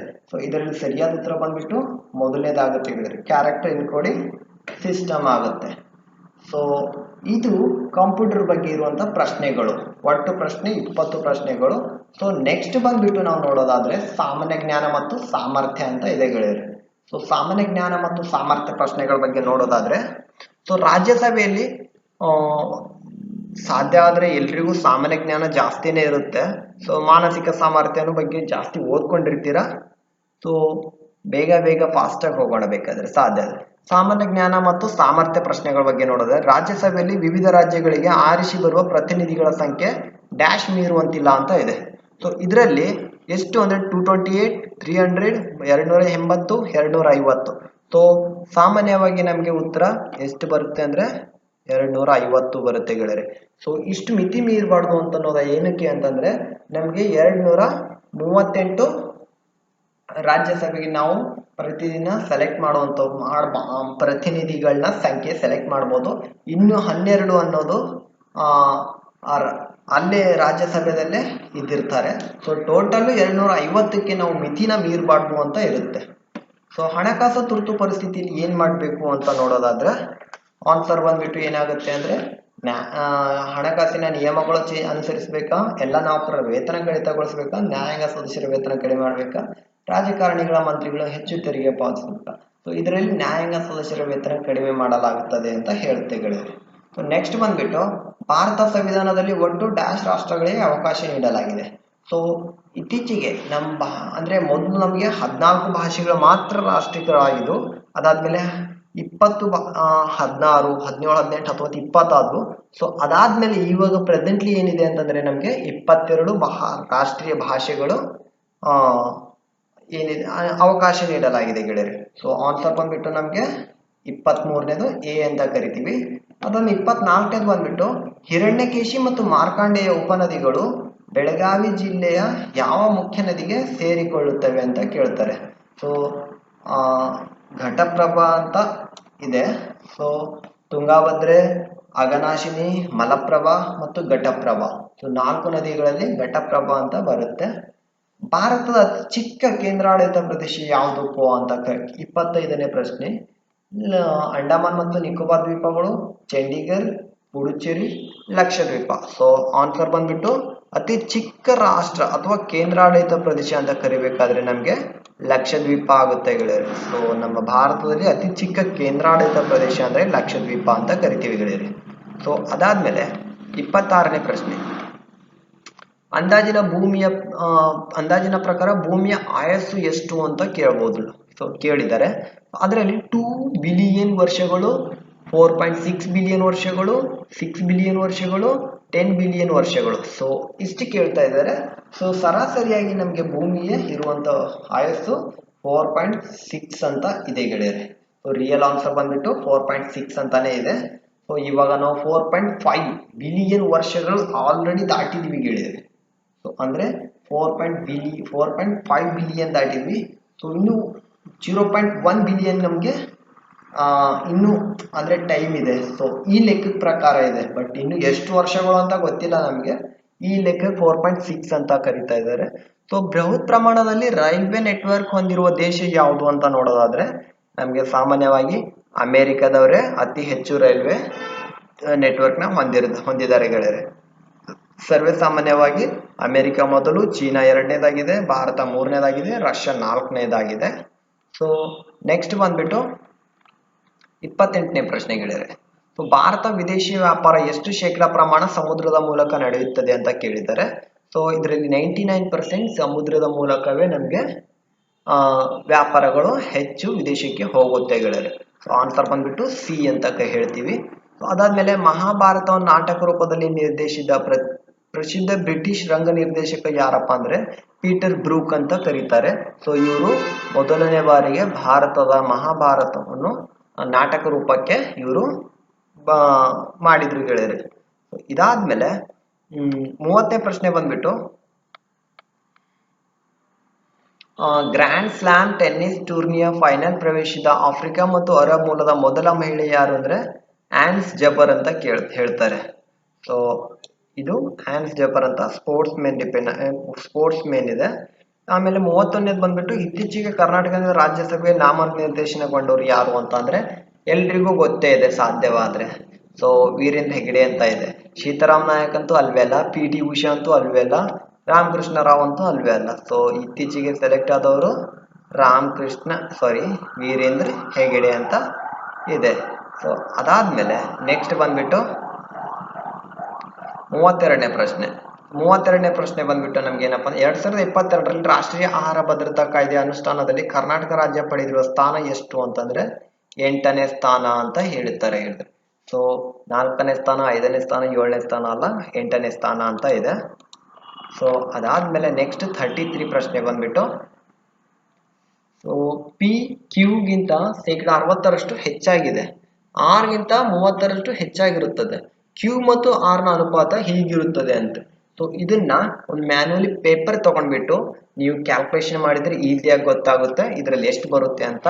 ಸೊ 16:13, 1:2, 2:1, 13:16 ಅಂದ್ರೆ ಆನ್ಸರ್ ಸರಿಯಾಗಿ ಬಂದ್ಬಿಟ್ಟು ಡಿ ಅಂತ ಬರುತ್ತೆ ಗೆಳೆಯರೆ. ಏನ್ ಬರುತ್ತೆ ಆನ್ಸರ್ ಬಂದ್ಬಿಟ್ಟು ಡಿ ಅಂತ ಕರಿತೀವಿ. 13:16 ಅಂತ ಕರಿತೀವಿ, ಸರಿನಾ? ಸೊ ನೆಕ್ಸ್ಟ್ ಬಂದ್ಬಿಟ್ಟು 34ನೇ ಪ್ರಶ್ನೆ ಬಂದ್ಬಿಟ್ಟು ಒಂದು ಸಮತಳದಲ್ಲಿ X ಗೆರೆಯು Y ಗೆರೆಗೆ ಲಂಬವಾಗಿದ್ದು ಮತ್ತು Z ಗೆರೆಗೆ ಸಮಾಂತರವಾಗಿರುತ್ತದೆ. U ಗೆರೆಯು V ಗೆರೆಯ W ಗೆರೆಗಳಿಗೆ ಲಂಬವಾಗಿರುತ್ತದೆ. X ಗೆರೆಯು V ಗೆರೆಗೆ ಲಂಬವಾಗಿರುತ್ತದೆ. ಕೆಳಗೆ ಇಳಿಕೆಯನ್ನು ಯಾವುದು ಸರಿ? ಸೊ ಅಂದ್ರೆ ಯಾವುದು ಸಮಾನಾಂತರವಾಗಿರುತ್ತದೆ ಅನ್ನೋದನ್ನ ಇಲ್ಲಿ ಹೇಳಬೇಕಾಗುತ್ತೆ ಗೆಳೆಯರು. So Y V W Z V U W X V Y Z V U W. So ಇದರಲ್ಲಿ ಯಾವುದು ಸಮಾನವಾಗಿರುತ್ತೆ ಅಂದರೆ ಇಲ್ಲಿ ಇನ್ನೊಂದ್ಸರಿ ಓದ್ಕೊಳ್ಳಿ. ಎಕ್ಸ್ ಗೆರೆಯು ವೈ ಗೆರೆಗೆ ಲಂಬವಾಗಿದ್ದು ಮತ್ತು ಜೆಡ್ ಗೆರೆಗೆ ಸಮಾನಾಂತರ ಇರುತ್ತೆ. ಸೊ ಎಕ್ಸ್ ಗೆರೆಯು ವೈ ಗೆರೆಗೆ ಲಂಬವಾಗಿದೆ. ಸೊ ಅಂದ್ರೆ ವೈ ಗಿಂತ ಎಕ್ಸ್ ದೊಡ್ಡದಾಗಿದೆ, ಆದ್ರೆ ಜೆಡ್ ಗೆರೆಗೆ ಸಮನಾಗಿರುತ್ತದೆ. ಸೊ ಅಂದ್ರೆ ಎಕ್ಸ್ ಮತ್ತು ಜೆಡ್ ಸೇಮ್ ಆಯ್ತು, ಹೌದಾ? ಎಕ್ಸ್ ಮತ್ತು ಜೆಡ್ ಸೇಮ್ ಆದ್ರೆ ವಿ ಗೆರೆಯು ವಿ ಮತ್ತು ಡಬ್ಲ್ಯೂ ಗೆರೆಗೆ ಲಂಬವಾಗಿರುತ್ತದೆ. ಸೊ ಅಂದ್ರೆ ವಿ ಯು ಗೆರೆಯು ವಿ ಮತ್ತು ಡಬ್ಲ್ಯೂ ಗೆರೆಗೆ ಲಂಬವಾಗಿರುತ್ತದೆ. ಎಕ್ಸ್ ಗೆರೆಗೆ ವಿ ಗೆರೆಯು ಲಂಬವಾಗಿರುತ್ತದೆ. ಹೇಳಿಕೆಗಳನ್ನು ತಿಳಿಸಿರಿ. ಅಂದ್ರೆ ಇಲ್ಲಿ ಎಕ್ಸ್ ಗೆರೆಯು ವೈ ಗೆರೆಯ ಲಂಬವಾಗಿದ್ದು ಅಂದ್ರೆ ಎಕ್ಸ್ ಗೆರೆ ವೈ ಗೆರೆಗಿಂತ ದೊಡ್ಡದಾಗಿದೆ, ಜೆಡ್ ಸಮನಾಗಿದೆ. ವಿ ಗೆರೆಯು ವಿ ಮತ್ತು ಡಬ್ಲ್ಯೂ ಗೆರೆಗಳಿಗೆ ಲಂಬವಾಗಿರುತ್ತದೆ. ಸೊ ಅಂದ್ರೆ ಎಕ್ಸ್ ಲಂಬವಾಗಿದೆ, ಆಮೇಲೆ ವಿ ಲಂಬವಾಗಿದೆ, ಅದಾದ್ಮೇಲೆ ವೈ ಗೆರೆಗೆ ಲಂಬವಾಗಿದ್ದು ಎಕ್ಸ್ ಗೆರೆಯು ವೈ ಗೆರೆಗೆ ಲಂಬವಾಗಿದ್ದು ವಿ ಮತ್ತು ಡಬ್ಲ್ಯೂ ಗೆರೆಗೆ ಲಂಬವಾಗಿದ್ದರೆ ಎಕ್ಸ್ ಗೆರೆಯು ವಿ ಗೆರೆಗೆ ಲಂಬವಾಗಿರುತ್ತದೆ. ಸೊ ಸರಿಯಾದ ಉತ್ತರ ಬಂದ್ಬಿಟ್ಟು ಎಕ್ಸ್ ವಿ ವೈ ಸಮಾನಾಂತರವಾಗಿರುತ್ತದೆ ಅಂತಾನೆ ಹೇಳ್ಬಹುದು ಗೆಳೆಯರೆ. ಸೊ ಕ್ಯಾಲ್ಕುಲೇಷನ್ ಮಾಡಿ ನೋಡಿ, ಈಸಿ ಆಗುತ್ತೆ. ಒಂದು ಪೇಪರ್ ವರ್ಕ್ನ ತಗೊಳ್ಳಿ. ಸೊ ಇಲ್ಲ ಅಂದ್ರೆ ನೋಡಿ, ನೆಕ್ಸ್ಟ್ ಪ್ರಶ್ನೆ ಬಂದ್ಬಿಟ್ಟು 35. ಒಂದು ರೈಲ್ವೆ 3 ನಿಮಿಷ ತಡವಾಗಿರುತ್ತದೆ ಹಾಗೂ ಪ್ರತಿ ನಿಮಿಷಕ್ಕೆ 3 ಸೆಕೆಂಡ್ ಅಂತೆ ತಡವಾಗುವುದು ಮುಂದುವರಿಯುತ್ತದೆ. 1 ಗಂಟೆಯ ಅವಧಿಗೆ ಈ ರೈಲ್ವೆ ಎಷ್ಟು ತಡವಾಗಿ ಎಂದು ಕಂಡುಹಿಡಿಯಬಹುದಾದ್ರೆ ಕ್ಯಾಲ್ಕುಲೇಷನ್ ಮಾಡಿ ನೋಡಿದ್ರೆ ನಮಗೆ ಉತ್ತರ ಬಂದ್ಬಿಟ್ಟು ಬಿ ಅಂತ ಬರುತ್ತೆ. ಬಿ ಅಂದ್ರೆ 1140 ಅಂತ ಆಗುತ್ತೆ ಗೆಳೆಯರೆ. ಸೊ ನಾನು ಸಾಧ್ಯ ಆದ್ರೆ ಇವಾಗ ಆನ್ಸರ್ನ ಹೇಳ್ಬಿಟ್ಟು ಇಂಪಾರ್ಟೆಂಟ್ ಇದ್ರೆ ಎಕ್ಸ್ಪ್ಲೇಷನ್ ಕೊಡ್ತೀನಿ ಗೆಳೆಯರೆ. ಸೊ ಆನ್ಸರ್ ಬಂದ್ಬಿಟ್ಟು 1140 ಆಗುತ್ತೆ. ಸೊ ನೆಕ್ಸ್ಟ್ ಪ್ರಶ್ನೆ ಬಂದ್ಬಿಟ್ಟು 36ನೇ ಪ್ರಶ್ನೆ ನೋಡೋದಾದ್ರೆ, ಒಂದು ಸರ್ವೆಯ ವರದಿಯಂತೆ 62% ಜನ ದೂರದರ್ಶನದಲ್ಲಿ ವಾರ್ತೆಯನ್ನು ವೀಕ್ಷಿಸುತ್ತಾರೆ, 44% ಜನ ದಿನಪತ್ರಿಕೆಯನ್ನು ಓದುತ್ತಾರೆ ಮತ್ತು 24% ಜನ ದಿನಪತ್ರಿಕೆಯನ್ನು ಓದುತ್ತಾರೆ ಜೊತೆಗೆ ದೂರದರ್ಶನವನ್ನು ವೀಕ್ಷಿಸುತ್ತಾರೆ. ಎಷ್ಟು ಜನ ದಿನಪತ್ರಿಕೆಯನ್ನು ಓದುವುದಿಲ್ಲ ಮತ್ತು ದೂರದರ್ಶನ ವೀಕ್ಷಿಸುವುದಿಲ್ಲ? ಸೊ 62% ಜನ ಓದ್ತಾರೆ ಅಂದ್ರೆ 44% ಜನ ದಿನಪತ್ರಿಕೆ ಓದ್ತಾರೆ. ಅಂದ್ರೆ ಇದರಲ್ಲಿ 44% ಜನ ಓದ್ತಾರೆ ಅಂತಂದ್ರೆ 62ರಲ್ಲಿ 18% ಓದಲ್ಲ ಅಂತ ಗೊತ್ತಾಗುತ್ತೆ ಗೆಳೆಯರೆ. ಸೊ 18% ನಮ್ಗೆ ದಿನಪತ್ರಿಕೆನ ಓದೋದಿಲ್ಲ ಅವರು. ಅದಾದ್ಮೇಲೆ ನೆಕ್ಸ್ಟ್ ಪ್ರಶ್ನೆ ಬಂದ್ಬಿಟ್ಟು 37ನೇ ಪ್ರಶ್ನೆ. 37 ತಾಯಿ, ಮಗಳು ಮತ್ತು ಮಗ ವಯಸ್ಸಿನ ಒಟ್ಟು ಮೊತ್ತ 87 ವರ್ಷ. 8 ವರ್ಷಗಳ ನಂತರ ಅವರ ವಯಸ್ಸು ಒಟ್ಟು ಮೊತ್ತವೆಷ್ಟು ಅಂತ. ಅಂದ್ರೆ ಇವಾಗ ಸಾಧಾರಣವಾಗಿ ಹೇಳ್ಬೇಕಾದ್ರೆ ತಾಯಿ, ಮಗ, ಮಗಳು ಅವ್ರ 3 ಜನದ್ದು ಕಲ್ತು 87 ವರ್ಷ ಆಗಿದೆ. ಸೊ ಅವ್ರ ಮುಂದೆ 8 ವರ್ಷ ಬಿಟ್ಟು ಎಷ್ಟಾಗುತ್ತೆ ಅಂದ್ರೆ ಇವಾಗ ಮೂಗರ್ದು ಕಲ್ತು 87 ಇದೆ ಅಂದ್ಮೇಲೆ ಆ ಹುಡುಗನಿಗೂ 8 ವರ್ಷ, ಹುಡುಗಿಗೂ ಮತ್ತೆ 8 ವರ್ಷ, ತಾಯಿಗೂ 8 ವರ್ಷ. ಸೊ 3 ಜನಕ್ಕೂ 8 ವರ್ಷ ಅಂದ್ರೆ ನಮ್ಗೆ ಎಷ್ಟಾಗುತ್ತೆ? 24 ವರ್ಷ. ಹಾಗೆ 87 ಪ್ಲಸ್ 24 ವರ್ಷ ಕೂಡಿದ್ರೆ ನಮ್ಗೆ ಬರುವಂತ ಮೊತ್ತ ನಂಬರ್ ಎಷ್ಟಾಗುತ್ತೆ? 111 ವರ್ಷ ಅಂತ ಆಗುತ್ತೆ. ಸರಿಯಾದ ಉತ್ತರ ಬಂದ್ಬಿಟ್ಟು ನಮ್ಗೆ 111 ವರ್ಷ, ಡಿ ಅಂತ ಬರುತ್ತೆ ಗೆಳೆಯರೆ. ಸೊ ಇಲ್ಲಿ ಬಂದ್ಬಿಟ್ಟು ಮತ್ತೆ ಇಲ್ಲೇ ನಾನು 38ನೇ ಪ್ರಶ್ನೆ ನೋಡೋದಾದ್ರೆ, ಸೊ 38ನೇ ಪ್ರಶ್ನೆ ನೋಡೋದಾದ್ರೆ 594198660 ಅಂತ ಇದೆ. ಇದರಲ್ಲಿ ವ್ಯತ್ಯಾಸ ಹೆಂಗ್ ಹುಡುಕ್ಬೇಕಂದ್ರೆ ಒಂದು 0 ಪಾಯಿಂಟ್ ಇಂದ ಹುಡುಕ್ಬೇಕು, ಇಲ್ಲ ಲಾಸ್ಟ್ ಪಾಯಿಂಟ್ ಇಂದ ಹುಡುಕ್ಬೇಕು. 0 ಪಾಯಿಂಟ್ ಇಂದ ಹುಡುಕ್ಬೇಕಾದ್ರೆ ನಾವು 0 ಪಾಯಿಂಟ್ ಇಂದ ನಾವು ಕ್ವಶನ್ ಮಾರ್ಕ್ ಇದೆ. ಸೊ ಲಾಸ್ಟ್ ಪಾಯಿಂಟ್ ಇಂದ ಬನ್ನಿ. ಸೊ ಇದರಲ್ಲಿ ವ್ಯತ್ಯಾಸ ಎಷ್ಟಿದೆ ಅಂತ ನೋಡ್ಬೇಕು ಫಸ್ಟ್, ಸರಿನಾ? ಸೊ 598 ಇದೆ. ಸೊ ಅಂದ್ರೆ 598 ಎಷ್ಟು ಡಿಫ್ರೆನ್ಸ್ ಮಾಡಿದ್ರೆ ಅಥವಾ ಎಷ್ಟು ಮಲ್ಟಿಪ್ಲೈ ಮಾಡಿದ್ರೆ ಇದು ವ್ಯತ್ಯಾಸ ಅಂತ ಗೊತ್ತಾಗ್ಬೇಕು ನಮ್ಗೆ. ಸೊ 594 ಡಿವೈಡೆಡ್ ಬೈ 2 ಮಾಡಿದ್ರೆ ಎಷ್ಟಾಗುತ್ತೆ ಅಂತ ನೋಡ್ಕೊಳ್ಬೇಕು. ಸೊ ಸರ್ವೇ ಸಾಮಾನ್ಯವಾಗಿ 300 ಬರುತ್ತೆ. ಇದು ಆಗಲ್ಲ. ಸೊ 3 ಮಾಡ್ಕೊಂಡ್ರೆ 599 ಡಿವೈಡೆಡ್ ಬೈ 3 ಮಾಡ್ಕೊಂಡ್ರೆ ಎಕ್ಸಾಕ್ಟ್ ಆಗಿ ನಮ್ಗೆ 194 ಬರುತ್ತೆ, 198 ಬರುತ್ತೆ. ಸೊ ಅಂದ್ರೆ 3 ಡಿವೈಡೆಡ್ ಬೈ 3 ಮಾಡ್ತಾ ಬರ್ಬೇಕು. 594 ಡಿವೈಡೆಡ್ ಬೈ 3 ಮಾಡಿದ್ರೆ ನಮ್ಗೆ 198 ಬರುತ್ತೆ. ಸೊ ಅಗೇನ್ ಮತ್ತೆ 198 ಡಿವೈಡೆಡ್ ಬೈ 3 ಮಾಡಿ 66 ಕರೆಕ್ಟ್ ಆಗಿ ಬರುತ್ತೆ ನಿಮ್ಗೆ.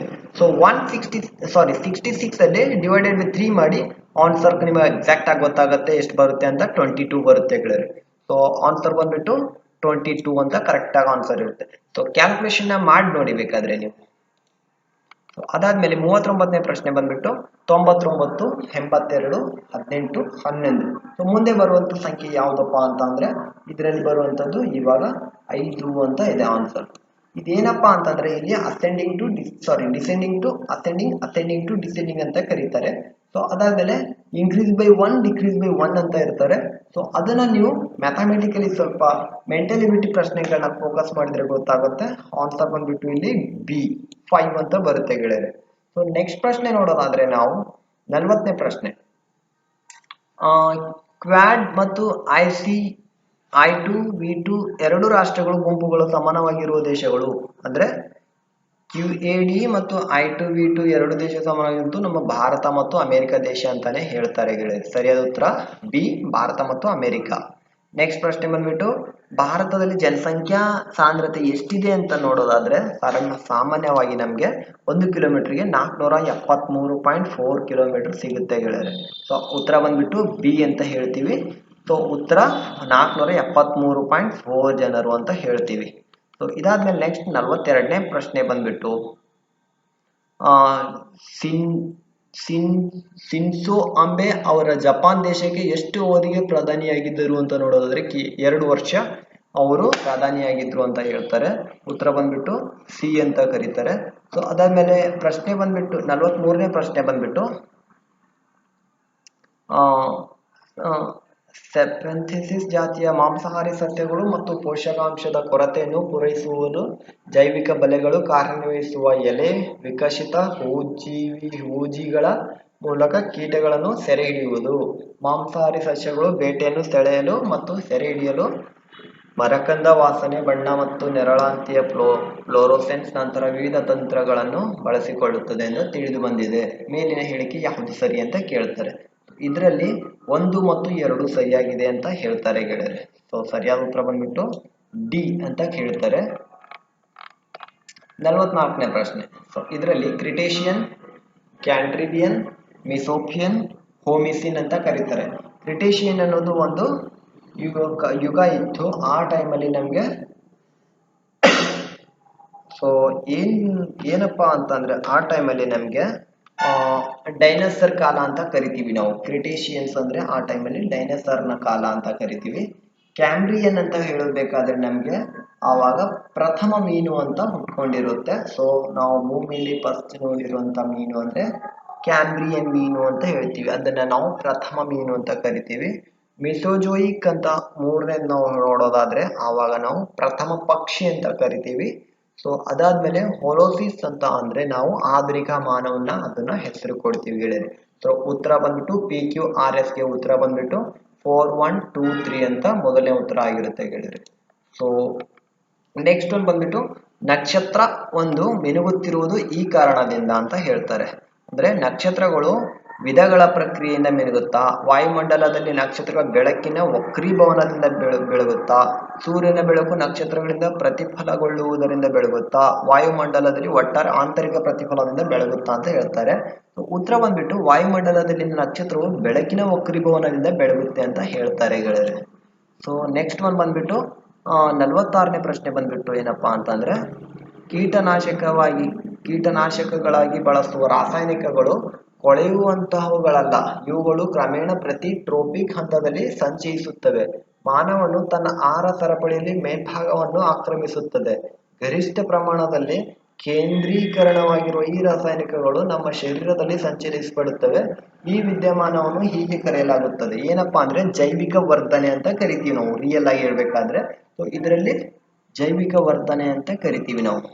ಉತ್ತರ ಬಂದ್ಬಿಟ್ಟು ಡಿ ಜೈವಿಕ ವರ್ಧನೆ ಅಂತ ಹೇಳ್ತೀವಿ. ಸೊ ಪ್ರಶ್ನೆ ಬಂದ್ಬಿಟ್ಟು 47. ಜೀವಕೋಶಗಳಲ್ಲಿ ರಾಸಾಯನಿಕ ಶಕ್ತಿಯು ಇದರಿಂದ ಉತ್ಪತ್ತಿಯಾಗುತ್ತದೆ ಅಂತ ಹೇಳ್ಬೇಕಾದ್ರೆ ಮೈಟೋಕಾಂಡ್ರಿಯಾ ಅಂತ ಹೇಳ್ತೀವಿ ನಾವು. ಅಂದ್ರೆ ಗಾಲ್ಗಿ ಸಂಕೀರ್ಣ, ರೈಬೋಸೋಮ್ಗಳು, ಎಂಡೋಪ್ಲಾಸ್ಟಿಕ್ ರೆಟಿಕ್ಯುಲರ್, ಮೈಟೋಕಾಂಡ್ರಿಯಾ ಅಂತ ಹೇಳ್ಬೇಕಾದ್ರೆ ನಮಗೆ ಮೈಟೋಕಾಂಡ್ರಿಯಿಂದ ಜೀವಕೋಶಗಳಲ್ಲಿ ರಾಸಾಯನಿಕ ಶಕ್ತಿ ಇದರಿಂದ ಉತ್ಪತ್ತಿ ಆಗುತ್ತೆ ಅಂತ ಹೇಳ್ತೀವಿ. ಆನ್ಸರ್ ಬಂದ್ಬಿಟ್ಟು ಡಿ ಬಂದ್ಬಿಟ್ಟು ಅಂತ ಹೇಳ್ತೀವಿ ಗೆಳೆಯರೆ. ಅದಾದ್ಮೇಲೆ ಕೆಳಗಿನಗಳಲ್ಲಿ ಯಾವುದು ಭಾರತದಲ್ಲಿ ಕಾರ್ಯನಿರ್ವಹಿಸುತ್ತಿರುವ ಕ್ರೆಡಿಟ್ ಕಾರ್ಡ್ ಏಜೆನ್ಸಿ ಅಲ್ಲ ಅಂತ ಕೇಳ್ತಾ ಇದ್ರೆ, ಕೇರ್ ಅನ್ನೋದು, ಕ್ರಿಶಿಯಲ್ ಅನ್ನೋದು, ICRA ಅನ್ನೋದು, IRCI. ಇದರಲ್ಲಿ ಫಸ್ಟ್ ಆಫ್ ಆಲ್ ಹೇಳ್ಬೇಕು ಅಂತಂದ್ರೆ ICRA ಅನ್ನೋದು ಕ್ರೆಡಿಟ್ ಕಾರ್ಡ್ ಏಜೆನ್ಸಿ ಇದೆ. ಆಮೇಲೆ ಕೇರ್ ಅನ್ನೋದು ಕೂಡ ಕ್ರೆಡಿಟ್ ಕಾರ್ಡ್ ಏಜೆನ್ಸಿ ಇದೆ. ಕ್ರಿಸಿಯಲ್ ಅನ್ನೋದು ಕೂಡ ಇದೆ. ನಮಗೆ ಆನ್ಸರ್ ಬಂದ್ಬಿಟ್ಟು ಡಿ ಬರುತ್ತೆ ಗೆಳೆಯರೆ. IRCI ಅಂತಂದು ಏನಿದೆ ಅಲ್ಲ ಡಿ ಅನ್ನೋದು, ಇದು ನಮಗೆ ಕ್ರೆಡಿಟ್ ಕಾರ್ಡ್ ಏಜೆನ್ಸಿ ಅಲ್ಲ. 1999ರಲ್ಲಿ ಫೀಮಾವನ್ನು ಯಾವ ಹಿಂದಿನ ಕಾಯ್ದೆಯ ಬದಲಾಗಿ ಪರ್ಚೇಸ್ ಆಯ್ತು ಅಂದ್ರೆ ಫೆರಾ ಅಂತ ಬದಲಾವಣೆ ಮಾಡಿ ಫೀಮಾ ಅಂತ ಕರೀತಾರೆ, ಫೆಮಾ ಅಂತ ಕರೀತಾರೆ ಗೆಳೆಯರೆ. ಉತ್ತರ ಬಂದ್ಬಿಟ್ಟು 49th ಡಿ ಫೆರಾ ಅಂತ ಕರಿತೀವಿ. ಫೆರಾ ಅನ್ನೋದು ಹೋಗ್ಬಿಟ್ಟು ಫೆಮಾ ಅಂತ ಕರೀತಾರೆ ಗೆಳೆಯರೆ. ಸೊ 50ನೇ ಪ್ರಶ್ನೆ ಬಂದ್ಬಿಟ್ಟು ನಮ್ಗೆ ಕರ್ನಾಟಕ ಸರ್ಕಾರ ತನ್ನ 2022-23 ಮುಂಗಡ ಪತ್ರದ ಕೃಷಿಕರ ಉತ್ತಮ ವೈದ್ಯಕೀಯ ಸೌಕರ್ಯಗಳನ್ನು ಒದಗಿಸುವಲ್ಲಿ ಮರು ಜಾರಿಗೊಳಿಸಿದ ಘೋಷಿಸಿದ ಯೋಜನೆ ಯಾವ್ದಪ್ಪ ಅಂದ್ರೆ ಯಶಸ್ವಿನಿ ಯೋಜನೆ ಅಂತ ಹೇಳ್ತಾರೆ. ಉತ್ತರ ಬಂದ್ಬಿಟ್ಟು ಯಶಸ್ವಿನಿ ಯೋಜನೆ ಅಂತ. ಅದಾದ್ಮೇಲೆ 51ನೇ ಪ್ರಶ್ನೆ ಬಂದ್ಬಿಟ್ಟು ನೋಡೋಣ. ಸೊ 51ನೇ ಪ್ರಶ್ನೆ ಬಂದ್ಬಿಟ್ಟು ಇದು ತುಂಬಾ ಇಂಪಾರ್ಟೆಂಟು. ಸೊ ಹಸಿರು ಕ್ರಾಂತಿ, ಬಿಳಿ ಕ್ರಾಂತಿ, ನೀಲಿ ಕ್ರಾಂತಿ, ಹಳದಿ ಕ್ರಾಂತಿ ಅಂತ ಸೊ ಸಾಮಾನ್ಯವಾಗಿ ತುಂಬಾ ಜನಕ್ಕೆ ಗೊತ್ತಿರುತ್ತೆ. ಸೊ ಈ ಕ್ರಾಂತಿಗಳು ಯಾವುದಕ್ಕೋಸ್ಕರ ಶುರು ಮಾಡಿದ್ರು ಅಂತ, ಯಾವುದಕ್ಕೋಸ್ಕರ ಕರೀತಾರೆ ಅಂತ ನೋಡೋದಾದ್ರೆ, ಹಸಿರು ಕ್ರಾಂತಿ ಅಂದ್ರೆ ಏನು, ನಾವು ಹಸಿರು ಕ್ರಾಂತಿ ಅಂದ್ರೆ ನಾವು ಬೆಳೆಯುವಂತ ಬೆಳೆ ಪದಾರ್ಥಗಳನ್ನ ಬಗ್ಗೆ ಹೇಳ್ತೀವಿ. ಬಿಳಿ ಕ್ರಾಂತಿ ಅಂದ್ರೆ ನಾವು ಹಾಲು, ಮೊಸರು ಈ ಥರದ್ನ ಹೇಳ್ತೀವಿ. ನೀಲಿ ಕ್ರಾಂತಿ ಅಂದ್ರೆ ಸಮುದ್ರದಲ್ಲಿ ಬೆಳೆಯುವಂತ ಆಹಾರ ಪದಾರ್ಥಗಳನ್ನ ಹೇಳ್ತೀವಿ. ಹಳದಿ ಕ್ರಾಂತಿ ಅಂದ್ರೆ ಎಣ್ಣೆಗಳ ಬಗ್ಗೆ ಹೇಳ್ತೀವಿ. ಸೊ ಇಷ್ಟೆಲ್ಲ ಹೇಳಿದ್ಮೇಲೆ ನಿಮ್ಗೆ ಗೊತ್ತಾಗಿರ್ಬೇಕಲ್ಲ, ಹಸಿರು ಕ್ರಾಂತಿ ಅಂದ್ರೆ ನಮ್ಗೆ ಆಹಾರ ಪದಾರ್ಥಗಳನ್ನ ಉತ್ಪಾದನೆ ಮಾಡುವಲ್ಲಿ ಹೇಳ್ತೀವಿ. ಬಿಳಿ ಕ್ರಾಂತಿ ಅಂದ್ರೆ ಹಾಲಿನ ಉತ್ಪಾದನೆ. ನೀಲಿ ಕ್ರಾಂತಿ ಅಂದ್ರೆ ಸಾಗರ ಉತ್ಪಾದನೆ, ಅಂದ್ರೆ ಸಮುದ್ರ ಸಾಗರದಲ್ಲಿ ಮೀನು ಹಿಡಿತೀವಿ, ಈ ತರ ಆ ಥರದಲ್ಲಿ ನಾವು ನೀಲಿ ಕ್ರಾಂತಿ ಅಂತ ಕರಿತೀವಿ. ಹಳದಿ ಕ್ರಾಂತಿ ಅಂದ್ರೆ ನಾವು ಎಣ್ಣೆ ಪದಾರ್ಥಗಳು ಬೆಳೆಯುವಂತ ಹೂಗಳು ಅಥವಾ ಅರಿಶಿಣ ಹೂಗಳು ಬರುತ್ತಲ್ಲ, ಅಂದ್ರೆ ಸೂರ್ಯಕಾಂತಿ ಅಂತ ಕರಿತೀವಿ. ಸೊ ಆ ಥರದ ಬೆಳೆಗಳನ್ನ ನಾವು ಲೆಕ್ಕ ಇಟ್ಕೊಂಡ್ರೆ ಅದನ್ನ ನಾವು ಹಳದಿ ಕ್ರಾಂತಿ ಅಂತ ಹೇಳಿ ಎಣ್ಣೆ ಬೀಜಗಳನ್ನ ಉತ್ಪಾದನೆ ಮಾಡೋದಕ್ಕೆ ನಾವು ಹೇಳ್ತೀವಿ. ಸೊ ಸರಿಯಾದ ಉತ್ತರ ಬಂದ್ಬಿಟ್ಟು ನಮ್ಗೆ ಬಿ ಅಂತ ಬರುತ್ತೆ ಗೆಳೆಯರೆ. ಸೊ ಉತ್ತರ ಬಂದ್ಬಿಟ್ಟು ಬಿ 3, 4, 1, 2 ಅಂತ ಕರಿತೀವಿ ಗೆಳೆಯರೆ. ಸೊ ಮುಂದಿನ ಪ್ರಶ್ನೆ ಬಂದ್ಬಿಟ್ಟು 52ನೇ ಪ್ರಶ್ನೆ. ಸೊ ಪ್ರಧಾನ ಮಂತ್ರಿ ಕೌಶಲ ವಿಕಾಸ ಯೋಜನೆಗೆ ಸಂಬಂಧಿಸಿದಂತೆ ಕೆಳಗಿನ ಹೇಳಿಕೆಗಳನ್ನು ಪರಿಗಣಿಸಿ ಅಂತ ಇದೆ. ಇದರಲ್ಲಿ ಯಾವ ಹೇಳಿಕೆ ಸರಿಯಾಗಿದೆ ಅಂತ ಕೇಳ್ತಾ ಇದ್ದಾರೆ. ಒಂದನೇದು ಬಂದ್ಬಿಟ್ಟು ಇದು ಕಾರ್ಮಿಕ ಮತ್ತು ಉದ್ಯೋಗ ಸಚಿವಾಲಯ ಪ್ರಮುಖ ಯೋಜನೆ ಆಗಿತ್ತಾ ಅಂತ ಕೇಳ್ತಾ ಇದ್ದಾರೆ. ಮೃದು ಕೌಶಲ್ಯಗಳು, ಉದ್ಯಮಶೀಲತೆ ಮತ್ತು ಡಿಜಿಟಲ್ ಸಾಕ್ಷರತೆಗೆ ತರಬೇತಿ ನೀಡುತ್ತದೆ. ಇದು ದೇಶದ ಅನಿಯಂತ್ರಿತ ಕಾರ್ಯಪಡೆಯನ್ನು ರಾಷ್ಟ್ರೀಯ ಕೌಶಲ್ಯ ಅರ್ಹತಾ ಚೌಕಟ್ಟಿಗೆ ಸಮರ್ಥವಾಗಿ ಜೋಡಿಸುವ ಉದ್ದೇಶ ಹೊಂದಿದೆ. ಮೇಲಿನ ನೀಡಿರುವ ಹೇಳಿಕೆಗಳು ಯಾವುದು ಸತ್ಯ ಅಂತ ಕೇಳ್ತಾ ಇದ್ದಾರೆ. ಇದರಲ್ಲಿ 2 ಮತ್ತು 3 ಅಂತ ಕೇಳ್ತಾ ಇದ್ದಾರೆ. 1 ಮತ್ತು 3, 2 ಮಾತ್ರನಾ, 1 ಮತ್ತು 2 ಮತ್ತು 3 ಅಂತ ಕೇಳ್ತಾ ಇದ್ದಾರೆ.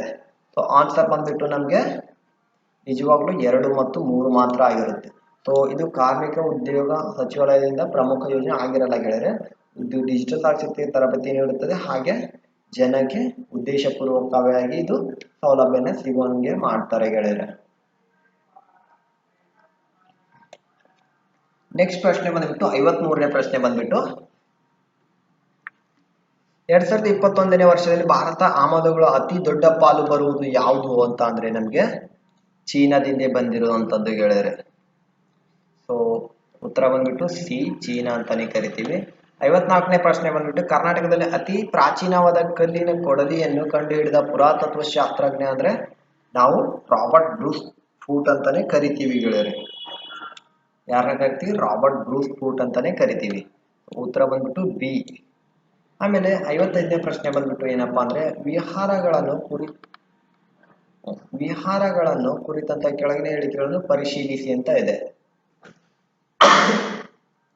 ವಿಚಾರಗಳು ಪ್ರಕಾರವಾಗಿ ಭಿಕ್ಷುಗಳನ್ನು ವಸತಿಗಾಗಿ ಖಂಡರಿಸಿದ ಶಿಲಾಗುಹೆಗಳು ಪ್ರತಿ ವಿಹಾರದಲ್ಲೂ ಮುಂಭಾಗದ ಸ್ತಂಭಗಳು ಜಗಲಿಗಳು ಇದ್ದೇ ಇರುತ್ತದೆ. ಮುಂಭಾಗದಲ್ಲಿ ಕುದುರೆ ಲಾಳದ ಆಕಾರ ಕಿಟಕಿ ಇದ್ದು ಅದನ್ನು ವಿಹಾರ ಕಿಟಕಿ ಎಂದು ಕರೆಯುತ್ತಾರೆ.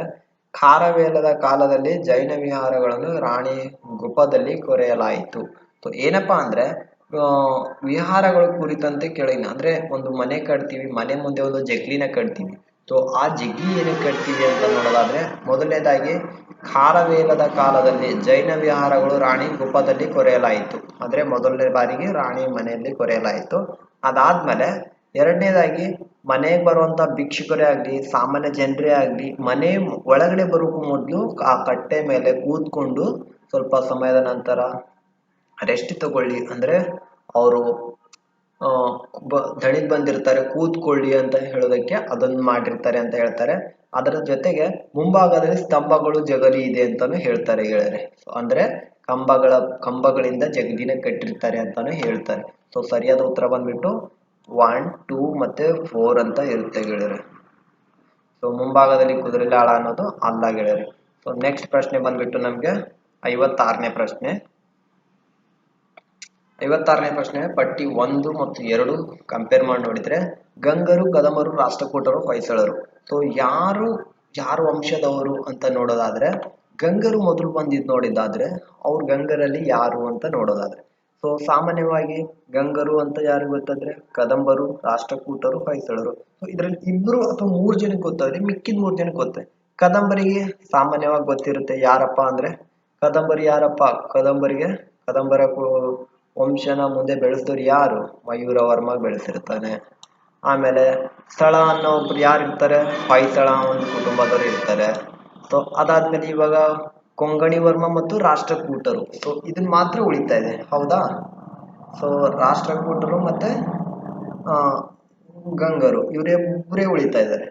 ಗಂಗರು ಬಂದ್ಬಿಟ್ಟು ಯಾರು ಉಳಿತಿದ್ರೆ, ಆಮೇಲೆ ರಾಷ್ಟ್ರಕೂಟರು. ರಾಷ್ಟ್ರಕೂಟರು ಕಟ್ಟಿದ್ದು ದಂತಿ ದುರ್ಗದ ರಾಜ ಅಂತ ಹೇಳ್ತಾರೆ. ಗಂಗರು ಕಟ್ಟಿದ್ದು ಕೊಂಗಣಿ ವರ್ಮ ಅಂತಾನೆ ಹೇಳ್ತಾರೆ ಗೆಳೆಯರೆ. ಉತ್ತರ ಬಂದ್ಬಿಟ್ಟು ಆನ್ಸರ್ ಡಿ 1348 ಅಂತ ಹೇಳ್ತೀವಿ. ಅಂದ್ರೆ ಗಂಗರು ಕಟ್ಟಿದ್ದು ಇವರು, ಕದಂಬರು ಕಟ್ಟಿದ್ದು ಮಯೂರ ವರ್ಮ, ರಾಷ್ಟ್ರಕೂಟರು ಕಟ್ಟಿದ್ದು ದಂತಿ ದುರ್ಗ, ಹೊಯ್ಸಳರು ಕಟ್ಟಿದ್ದು ಸ್ಥಳ. ಈ ರೀತಿ ನಾವು ಉತ್ತರನ ಕಂಡ್ಕೊಳ್ಬೇಕಾಗುತ್ತೆ ಗೆಳೆಯರೆ. ನೆಕ್ಸ್ಟ್ ಬಂದ್ಬಿಟ್ಟು 57ನೇ ಪ್ರಶ್ನೆ ಬಂದ್ಬಿಟ್ಟು, ಭಾರತವನ್ನು ತ್ಯಜಿಸಿದ ಯುರೋಪಿಯನ್ನರ ಕಾಲಾನುಕ್ರಮ ಅಂದ್ರೆ ಭಾರತ ಬಿಟ್ಟು ಹೋದಂತ ದೇಶದವರು ಯಾರ್ಯಾರು ಹೆಂಗೆ ಅಂತ ಡಚ್ಚರು, ಬ್ರಿಟಿಷರು, ಪೋರ್ಚುಗೀಸರು, ಫ್ರೆಂಚರು ಅಂತ ಹೇಳ್ತಾರೆ. ಚೆಕ್ ಮಾಡ್ಕೊಳ್ಳಿ ಇನ್ನೊಂದ್ಸರಿ. ರಫ್ತ್ ಗುಫ್ತಾರ್ ಎಂಬ ಪತ್ರಿಕೆಯನ್ನು ಆರಂಭಿಸಿದವರು ಯಾರು ಅಂತ ನೋಡೋದಾದ್ರೆ, ಈ ಪತ್ರಿಕೆನ ಮೊದಲನೇ ಬಾರಿ ಆರಂಭಿಸಿದವರು ದಾದಾಬಾಯಿ ನವರೋಜಿ ಅಂತ ಇದೆ. ಆನ್ಸರ್ ಬಂದ್ಬಿಟ್ಟು ಬಿ, ಒಂದು ಸತ್ಯ ಹೇಳುವವರು ಅಂತ ಒಂದು ಪತ್ರಿಕೆನ ಶುರು ಮಾಡ್ತಾರೆ ಮೊದಲನೇ ಬಾರಿಗೆ. ದಾದಾಬಾಯಿ ನವರೋಜಿ ಅಂತ ಹೇಳ್ತಾರೆ ಅವ್ರ ಹೆಸರು.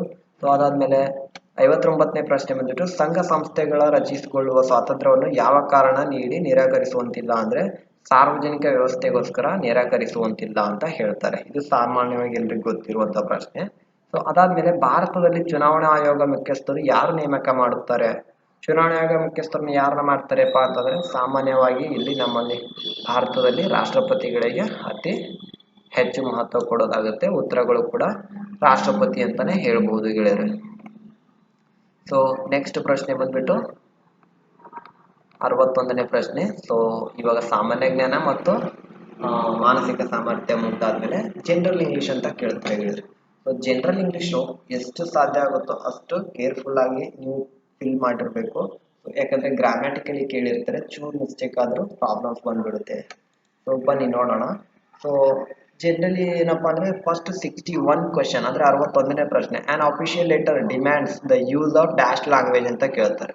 ಅಂದ್ರೆ ಯಾವ ಭಾಷೆ ಅಂದ್ರೆ ಒಂದು ಅಫಿಷಿಯಲ್ ಲೆಟರ್ ಬರ್ಬೇಕು ಆದ್ರೆ ನಾವು ಯಾವ ರೀತಿ ಬರಿಬೇಕು ಅನ್ನೋದಾದ್ರೆ, ಕ್ಯಾಶುವಲ್ ಆಗಿ ಬರಿಬೇಕಾ, ನಾನ್ ಫಾರ್ಮಲ್ ಬರಿಬೇಕಾ, ಇನ್ಫಾರ್ಮಲ್ ಬರಿಬೇಕಾ, ಫಾರ್ಮಲ್ ಬರಿಬೇಕಾ ಅಂದ್ರೆ ಒಂದು ಡಿಸಿಪ್ಲಿನ್. ಅಫಿಷಿಯಲಿ ಲೆಟರ್ ಅಂತ ಕರೆದಾಗ ಒಂದು ಆಫೀಸ್ ಬರಿತಾ ಇದೀವಿ ಅಂದ್ರೆ ಅದಕ್ಕೆ ಒಂದು ಫಾರ್ಮೆಟ್ ಅಂತ ಬರುತ್ತೆ, ಫಾರ್ಮಲಿ ಡಿಸಿಪ್ಲಿನ್ ಅಂತ ಕರಿಬೇಕಾಗುತ್ತೆ.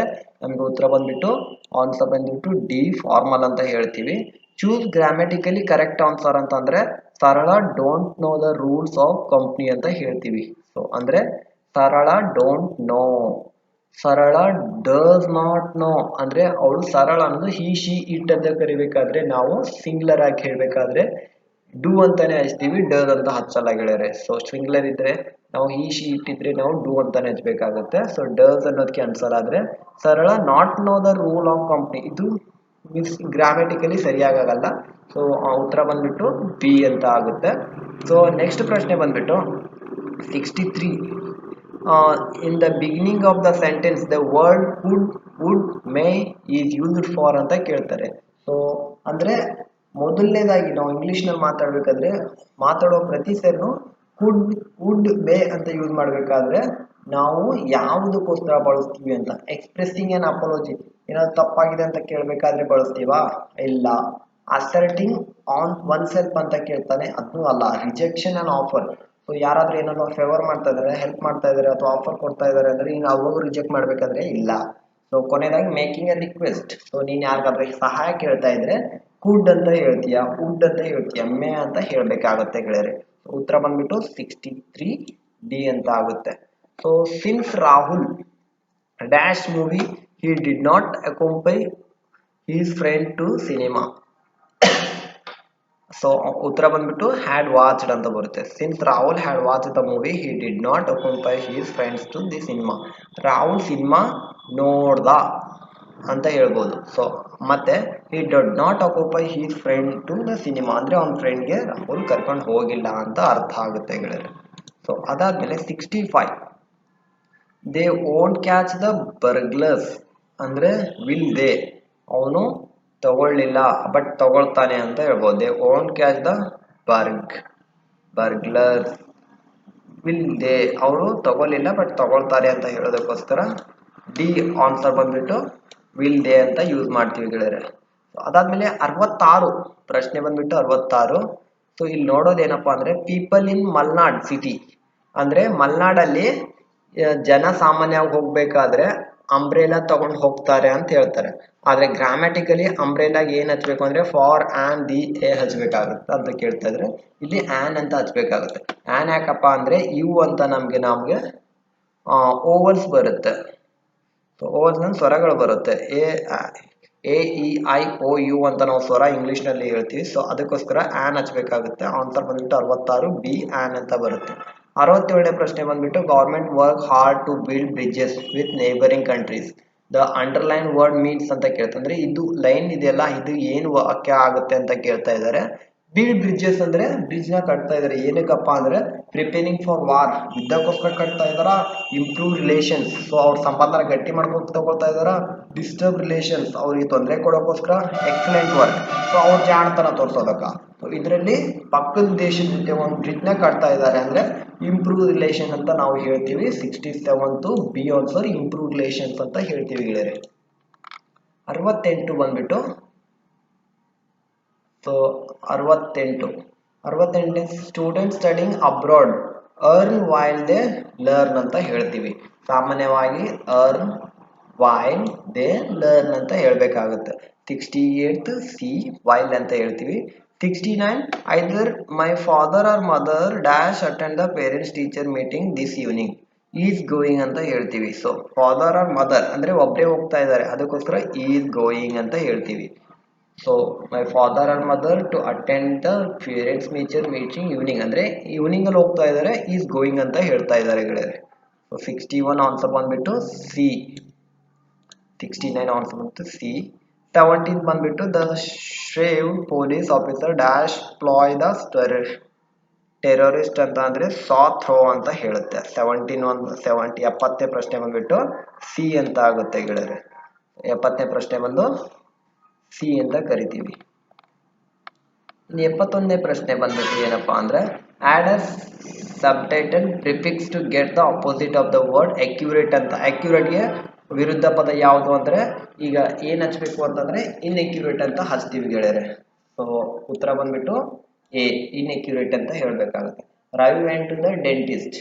ಸೊ ಇದನ್ನ ನಾವು ಅಬ್ಸರ್ವ್ ಏನಪ್ಪಾ ಹೇಳ್ಬೇಕು ಇಂಟ್ರಾಗೇಟಿವ್ ಪ್ರಶ್ನೆ ಅಂದ್ರೆ ನಾವು ಬೇರೆ ಅಂದ್ರೆ ಹೇಳೋಕ್ಕೂ ಮುಂಚೆ ಪ್ರಶ್ನೆ ಯಾವ ರೀತಿ ಇತ್ತು ಅಂತ ನೋಡೋದಾದ್ರೆ ಇಂಟ್ರಾಗೇಟಿವ್ ಅಂತ.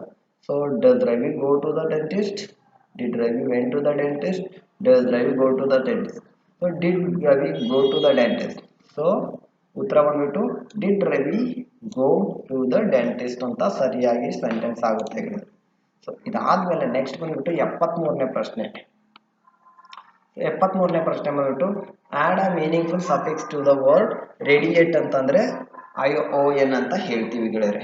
ರೇಡಿಯೇಟ್ಗೆ ಸರಿಯಾಗಿ ಕೊಡ್ಬೇಕಾದ್ರೆ ರೇಡಿಯೇಷನ್ ION ಅಂತ ಬರುತ್ತೆ. So this food is inedible because it is stable. ಇದನ್ನ ಯಾವ ಪದಕ್ಕೆ ಸೇರಿಸಬೇಕು ಅಂತ ಅನ್ನೋದಾದ್ರೆ ಅಫಿರ್ಮೇಟಿವ್ ಅಂತ ಕರಿತೀವಿ ಗೆಳೆಯರೆ. 74ನೇ ಉತ್ತರ ಬಂದ್ಬಿಟ್ಟು ಡಿ ಅಂತ ಹೇಳ್ತೀವಿ. ಸೊ ಅದಾದ್ಮೇಲೆ 75ನೇ ಪ್ರಶ್ನೆ ಬಂದ್ಬಿಟ್ಟು a person who is willing to take risk while starting or running business in an dash ಅಂತ ಹೇಳ್ತದೆ. ಅಂದ್ರೆ ಒಂದು ಮನುಷ್ಯ ಅವನು ಬರುವಂತ ರಿಸ್ಕ್ ನ ಅಂದ್ರೆ ಒಂದು ಬಿಸ್ನೆಸ್ ಸ್ಟಾರ್ಟ್ ಮಾಡಿದಾನೆ ಅಥವಾ ಬಿಸ್ನೆಸ್ ರನ್ ಮಾಡ್ಕೊಂಡು ಹೋಗ್ತಾ ಇದ್ದಾನೆ, ಬರೋ ರಿಸ್ಕ್ ನ ಅವ್ನು ಫೇಸ್ ಮಾಡ್ತಾನೆ ಅಂತ ಅನ್ನೋದಾದ್ರೆ ಅವನನ್ನ ಏನಂತ ಕರೀತಾರೆ ಅಂದ್ರೆ ಎಂಟ್ರಿಪ್ರೀನಿಯರ್, ಆಮೇಲೆ ಎಂಟ್ರಪ್ರೀನಿಯರೋ, ಆಮೇಲೆ ಎಂಟ್ರಪ್ರೇನಿಯರ್. ಇದರಲ್ಲಿ ಎಲ್ಲಾನು ಮೀನಿಂಗ್ ಓದೋದ್ರಲ್ಲಿ ಸ್ವಲ್ಪ ಕನ್ಫ್ಯೂಸ್ ಆಗ್ಬೋದು, ಬಟ್ ಇದರಲ್ಲಿ ಸ್ಪೆಲ್ಲಿಂಗ್ ಚೇಂಜಸ್ ಇದೆ. ಸೊ ಕರೆಕ್ಟಾಗಿ ಅಬ್ಸರ್ವ್ ಮಾಡಿ. ಎಂಟ್ರಪ್ರೀನಿಯರ್ ಅಂತ ಒಂದು ಕರೆಕ್ಟಾಗಿ ಆನ್ಸರ್ ಇದೆ, ಅದು ಎ ಉತ್ತರ ಮಾತ್ರ ಆಗುತ್ತೆ ಗೆಳೆಯರು. ಎಲ್ಲಾನು ಎಂಟ್ರಪ್ರೀನಿಯರ್ ಅಂತ ತೋರಿಸ್ತಾ ಇದೆ, ಬಟ್ ಅದರಲ್ಲಿ ಕರೆಕ್ಟಾಗಿ ಉತ್ತರ ಹುಡುಕಿದ್ರೆ ನಿಮ್ಗೆ ಗೊತ್ತಾಗುತ್ತೆ. 75 ಬಂದ್ಬಿಟ್ಟು ನಮಗೆ ಈ ಕರೆಕ್ಟಾಗಿ ಉತ್ತರ ಸಿಗುತ್ತೆ ಗೆಳೆಯರು. ಆಮೇಲೆ 76 ಬಂದ್ಬಿಟ್ಟು you open the door please, which of the following question can replace the above statement polite request. So can you open the door ಅಂತ ಹೇಳಿ ಅಂದ್ರೆ you open the door please ಅಂತ ಹೇಳೋ ಬದಲು ನಾವು ಬೇರೆ ಏನು ಹೇಳಬೇಕು ಅಂತಂದ್ರೆ can you open the door ಅಂತ ಹೇಳ್ಬಹುದು ಗೆಳೆಯರು. ಸಿಂಪಲ್ ಆಗಿ ಮತ್ತೆ ಕರೆಕ್ಟ್ ಆಗಿ ಹೇಳ್ಬೇಕಾದ್ರೆ can you open the door ಅಂತ ಹೇಳಿದ್ರೆ ಸಾಕು. ಸೊ ನೆಕ್ಸ್ಟ್ ಪ್ರಶ್ನೆ ಬಂದ್ಬಿಟ್ಟು 77ನೇ ಪ್ರಶ್ನೆ choose a correct spelled pair of words from the following. ಅಂದ್ರೆ ಎರಡು ಸರಿಯಾಗಿ ಪದಗಳು ಯಾವ್ದಿದೆ ಸರಿಯಾಗಿ ಹುಡುಕಿ ಅಂತ ಹೇಳ್ತಾ ಇದ್ದಾರೆ. ಸೊ ಇದರಲ್ಲಿ ಪ್ರೊನೌನ್ಸಿಯೇಷನ್ ಬಟ್ ಇದರಲ್ಲಿ ಸ್ಪೆಲ್ಲಿಂಗ್ ಕರೆಕ್ಟ್ ಯಾವ್ದಿದೆ ಅದನ್ನ ಹುಡುಕಿ ಅಂತ ಹೇಳ್ತಾ ಇದ್ದಾರೆ ಗೆಳೆಯರೆ. ಸೊ ಇದರಲ್ಲಿ ತುಂಬಾ ಜನ ಲಾಸ್ ಆಗ್ತಾರೆ, ಎಲ್ಲಾನು ನೋಡೋಕ್ ಸೇಮ್ ಆಗಿದೆ ಅಂತ ಯಾವ್ದಾದ್ರು ಹಾಕ್ಬಿಡ್ತಾರೆ.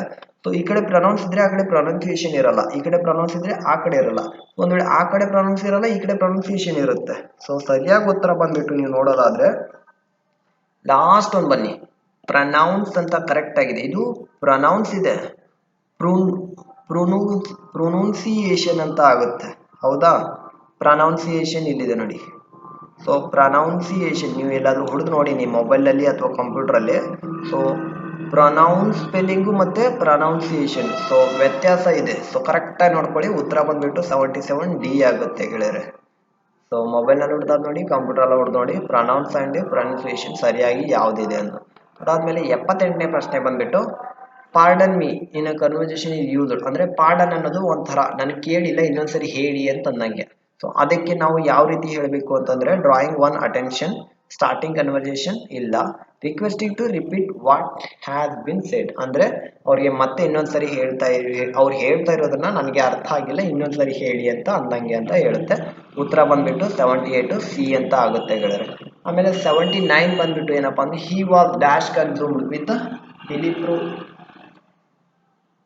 ಫಿಲಾಂಥ್ರೋಪಿ dash gave away everything to charity ಅಂತ ಇದೆ. ಸೊ ಅಂತ ಹೇಳ್ಬೇಕಾಗುತ್ತೆ. ಅದಾದ್ಮೇಲೆ ದಟ್ ಅಂತ ಕೊಡ್ಬೇಕಾಗುತ್ತೆ.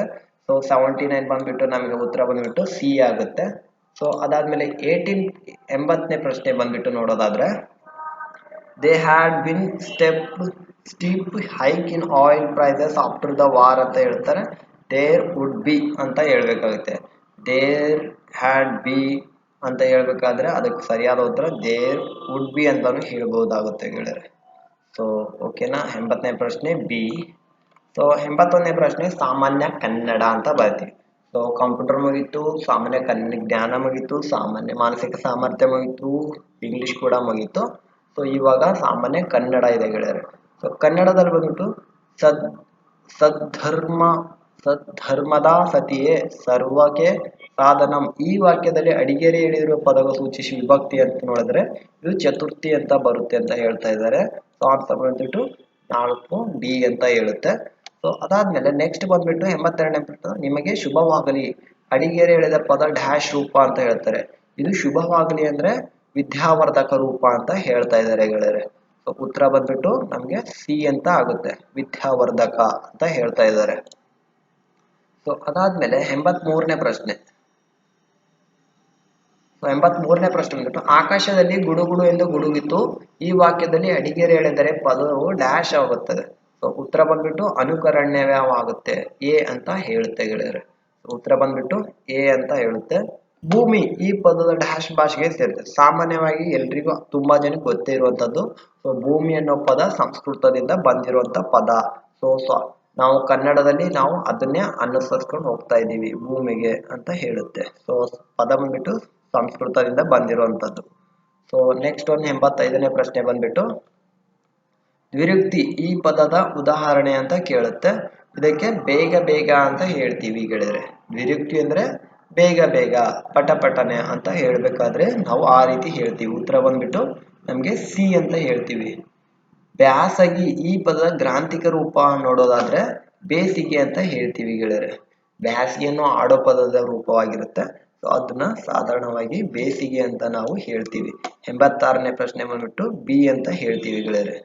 86ನೇ ಪದ ಬಿ ಬೇಸಿಗೆ ಅಂತ ಹೇಳಿದ್ಮೇಲೆ 87ನೇ ಪ್ರಶ್ನೆ ಬಂದ್ಬಿಟ್ಟು ಕಬ್ಬಿಗ ಪದದ ಸಮಾನಾರ್ಥಕ ಪದ ಏನಪ್ಪಾ ಅಂದ್ರೆ ಕಬ್ಬಿಣ, ಕವಿ, ಕಬ್ಬು, ಕಪ್ಪು ಅಂತ ಕೇಳೋದಾದ್ರೆ ಇಲ್ಲಿ ಕವಿಗೆ ನಾವು ಕಬ್ಬಿಗ ಅಂತ ಹೇಳ್ತೀವಿ ಗೆಳೆಯರೆ. 87ನೇ ಪದ ಬಿ ಅಂತ ಹೇಳ್ತೀವಿ. ಸೊ ಅದಾದ್ಮೇಲೆ 88ನೇ ಪ್ರಶ್ನೆ ಬಂದ್ಬಿಟ್ಟು ನಿಮ್ಮ ಹೆಸರು ಏನು, ಈ ವಾಕ್ಯದಲ್ಲಿ ಬಳಸುವ ಚಿಹ್ನೆ ಯಾವುದು. ಸೊ ಏನು ಅನ್ನೋದು ಪದ ಬಂದ್ರೆ ನಮ್ಗೆ ಪ್ರಶ್ನಾರ್ಥಕ ಚಿಹ್ನೆ ಉಟ್ಕೊಳ್ಳುತ್ತೆ, ಹೌದಲ್ವಾ. ಸೊ ಅದಕ್ಕೋಸ್ಕರ 88ನೇ ಪ್ರಶ್ನೆ ಡಿ ಉತ್ತರ ಆಗಿರುತ್ತೆ, ಪ್ರಶ್ನಾರ್ಥಕ ಚಿಹ್ನೆ ಅಂತ ಹೇಳ್ತೀವಿ ಗೆಳೆಯರೆ.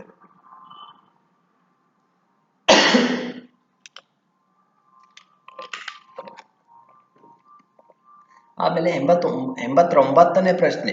ಇದು ತುಂಬಾ ಜನ ಕನ್ಫ್ಯೂಸ್ ಮಾಡ್ಕೊತಾರೆ, ಸ್ವಚ್ಛ ಭಾರತ ಅಭಿಯಾನ ಎಲ್ಲಾನು ಒಂದೇ ಇದೆಯಪ್ಪ ಅಂತ. ಸೊ ಆದ್ರೆ ಇದರಲ್ಲಿ ತುಂಬಾ ಜನ ಮಿಸ್ಟೇಕ್ ಆಗಿದೆ. ಸೊ ಇದರಲ್ಲಿ ಏನಾಗಿದೆಪ್ಪ ಅಂದ್ರೆ ಸ್ವಚ್ಛ ಭಾರತ ಅಭಿಯಾನ ಅಷ್ಟೇ ಇದೆ. ಸ್ವಚ್ಛ ಭಾರತ ಅಭಿಯಾನ, ಅಭಿಯಲ್ಲ ಅಭಿಯಾನ, ಏನೂ ಅಲ್ಲ ಅಭಿಯಾನ. ಸೊ ಸರಿಯಾಗಿ ಹೇಳ್ಬೇಕಾದ್ರೆ ನಮ್ಗೆ ಉತ್ತರ ಬಂದ್ಬಿಟ್ಟು ಸ್ವಚ್ಛ ಭಾರತ ಅಭಿಯಾನ ಅಂತ ಇದನ್ನ ಕರಿಬೇಕಾಗುತ್ತೆ. ಎಷ್ಟೋ ಪೋಸ್ಟ್ಗಳೆಲ್ಲ ನೋಡಿರ್ತೀರಾ ನೀವು, ಮೋದಿಯವ್ರ ಪೋಸ್ಟ್ಗಳು ನೋಡಿರ್ತೀರಾ ಸ್ವಚ್ಛ ಭಾರತ ಅಭಿಯಾನ ಅಂತ. ಸೊ ಸರಿಯಾಗಿ ಉತ್ತರ ನೋಡಿ. ಸೊ ಸ್ವಚ್ಛ ಭಾರತ ಅಭಿಯಾನ ಸಿ ಆಗಿರುತ್ತೆ. ಸೊ 90ನೇ ಪ್ರಶ್ನೆ ಗೆಳೆಯರೆ. ಸೊ 90ನೇ ಪ್ರಶ್ನೆ ಬಂದ್ಬಿಟ್ಟು ಕೆಳಗಿನ ಪದಗಳ ಗುಂಪನ್ನು ಅರ್ಥಪೂರ್ವಕವಾಗಿ ರಚಿಸಲು ಕ್ರಮವಾಗಿ ಜೋಡಿಸಿ ಅಂತ. ಅಂದ್ರೆ ಇಲ್ಲಿ ಕೊಟ್ಟಿರುವಂತದ್ದು PQRS. ಸೊ ಇದರಲ್ಲಿ ಸರಿಯಾದ ಉತ್ತರನ ಜೋಡಿಸಿ ಅಂತ. ಯಾರು ಇಲ್ಲ ಗೆಳೆಯರು ಆತ್ಮವಿಶ್ವಾಸಕ್ಕಿಂತ ದೊಡ್ಡದು. ಸೊ ಸರಿಯಾದ ಉತ್ತರ ಬಂದ್ಬಿಟ್ಟು ಆತ್ಮವಿಶ್ವಾಸಕ್ಕಿಂತ ದೊಡ್ಡ ಗೆಳೆಯರು ಯಾರು ಇಲ್ಲ.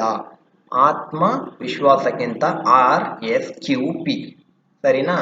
RSQP ಅಂದ್ರೆ ಆತ್ಮವಿಶ್ವಾಸಕ್ಕಿಂತ ದೊಡ್ಡ ಗೆಳೆಯರು ಯಾರು ಇಲ್ಲ. ಸೊ ಉತ್ತರ ಬಂದ್ಬಿಟ್ಟು ಸಿ, RSQP ಅಂತ ಹೇಳ್ತೀವಿ ಹೇಳಿದ್ರೆ. ಆಮೇಲೆ 91ನೇ ಪ್ರಶ್ನೆ. ಕನ್ನಡದ ರತ್ನತ್ರರು ಯಾರು ಅಂದ್ರೆ ಪಂಪ, ಪೊನ್ನ, ರನ್ನ. ಸೊ ಕನ್ನಡದಲ್ಲಿ ತುಂಬಾ ಓದೋರಿಗೆ ಗೊತ್ತಿರುತ್ತೆ. ಸೊ ಅದಾದ್ಮೇಲೆ 92ನೇ ಪ್ರಶ್ನೆ ಬಂದ್ಬಿಟ್ಟು 92ನೇ ಪ್ರಶ್ನೆ.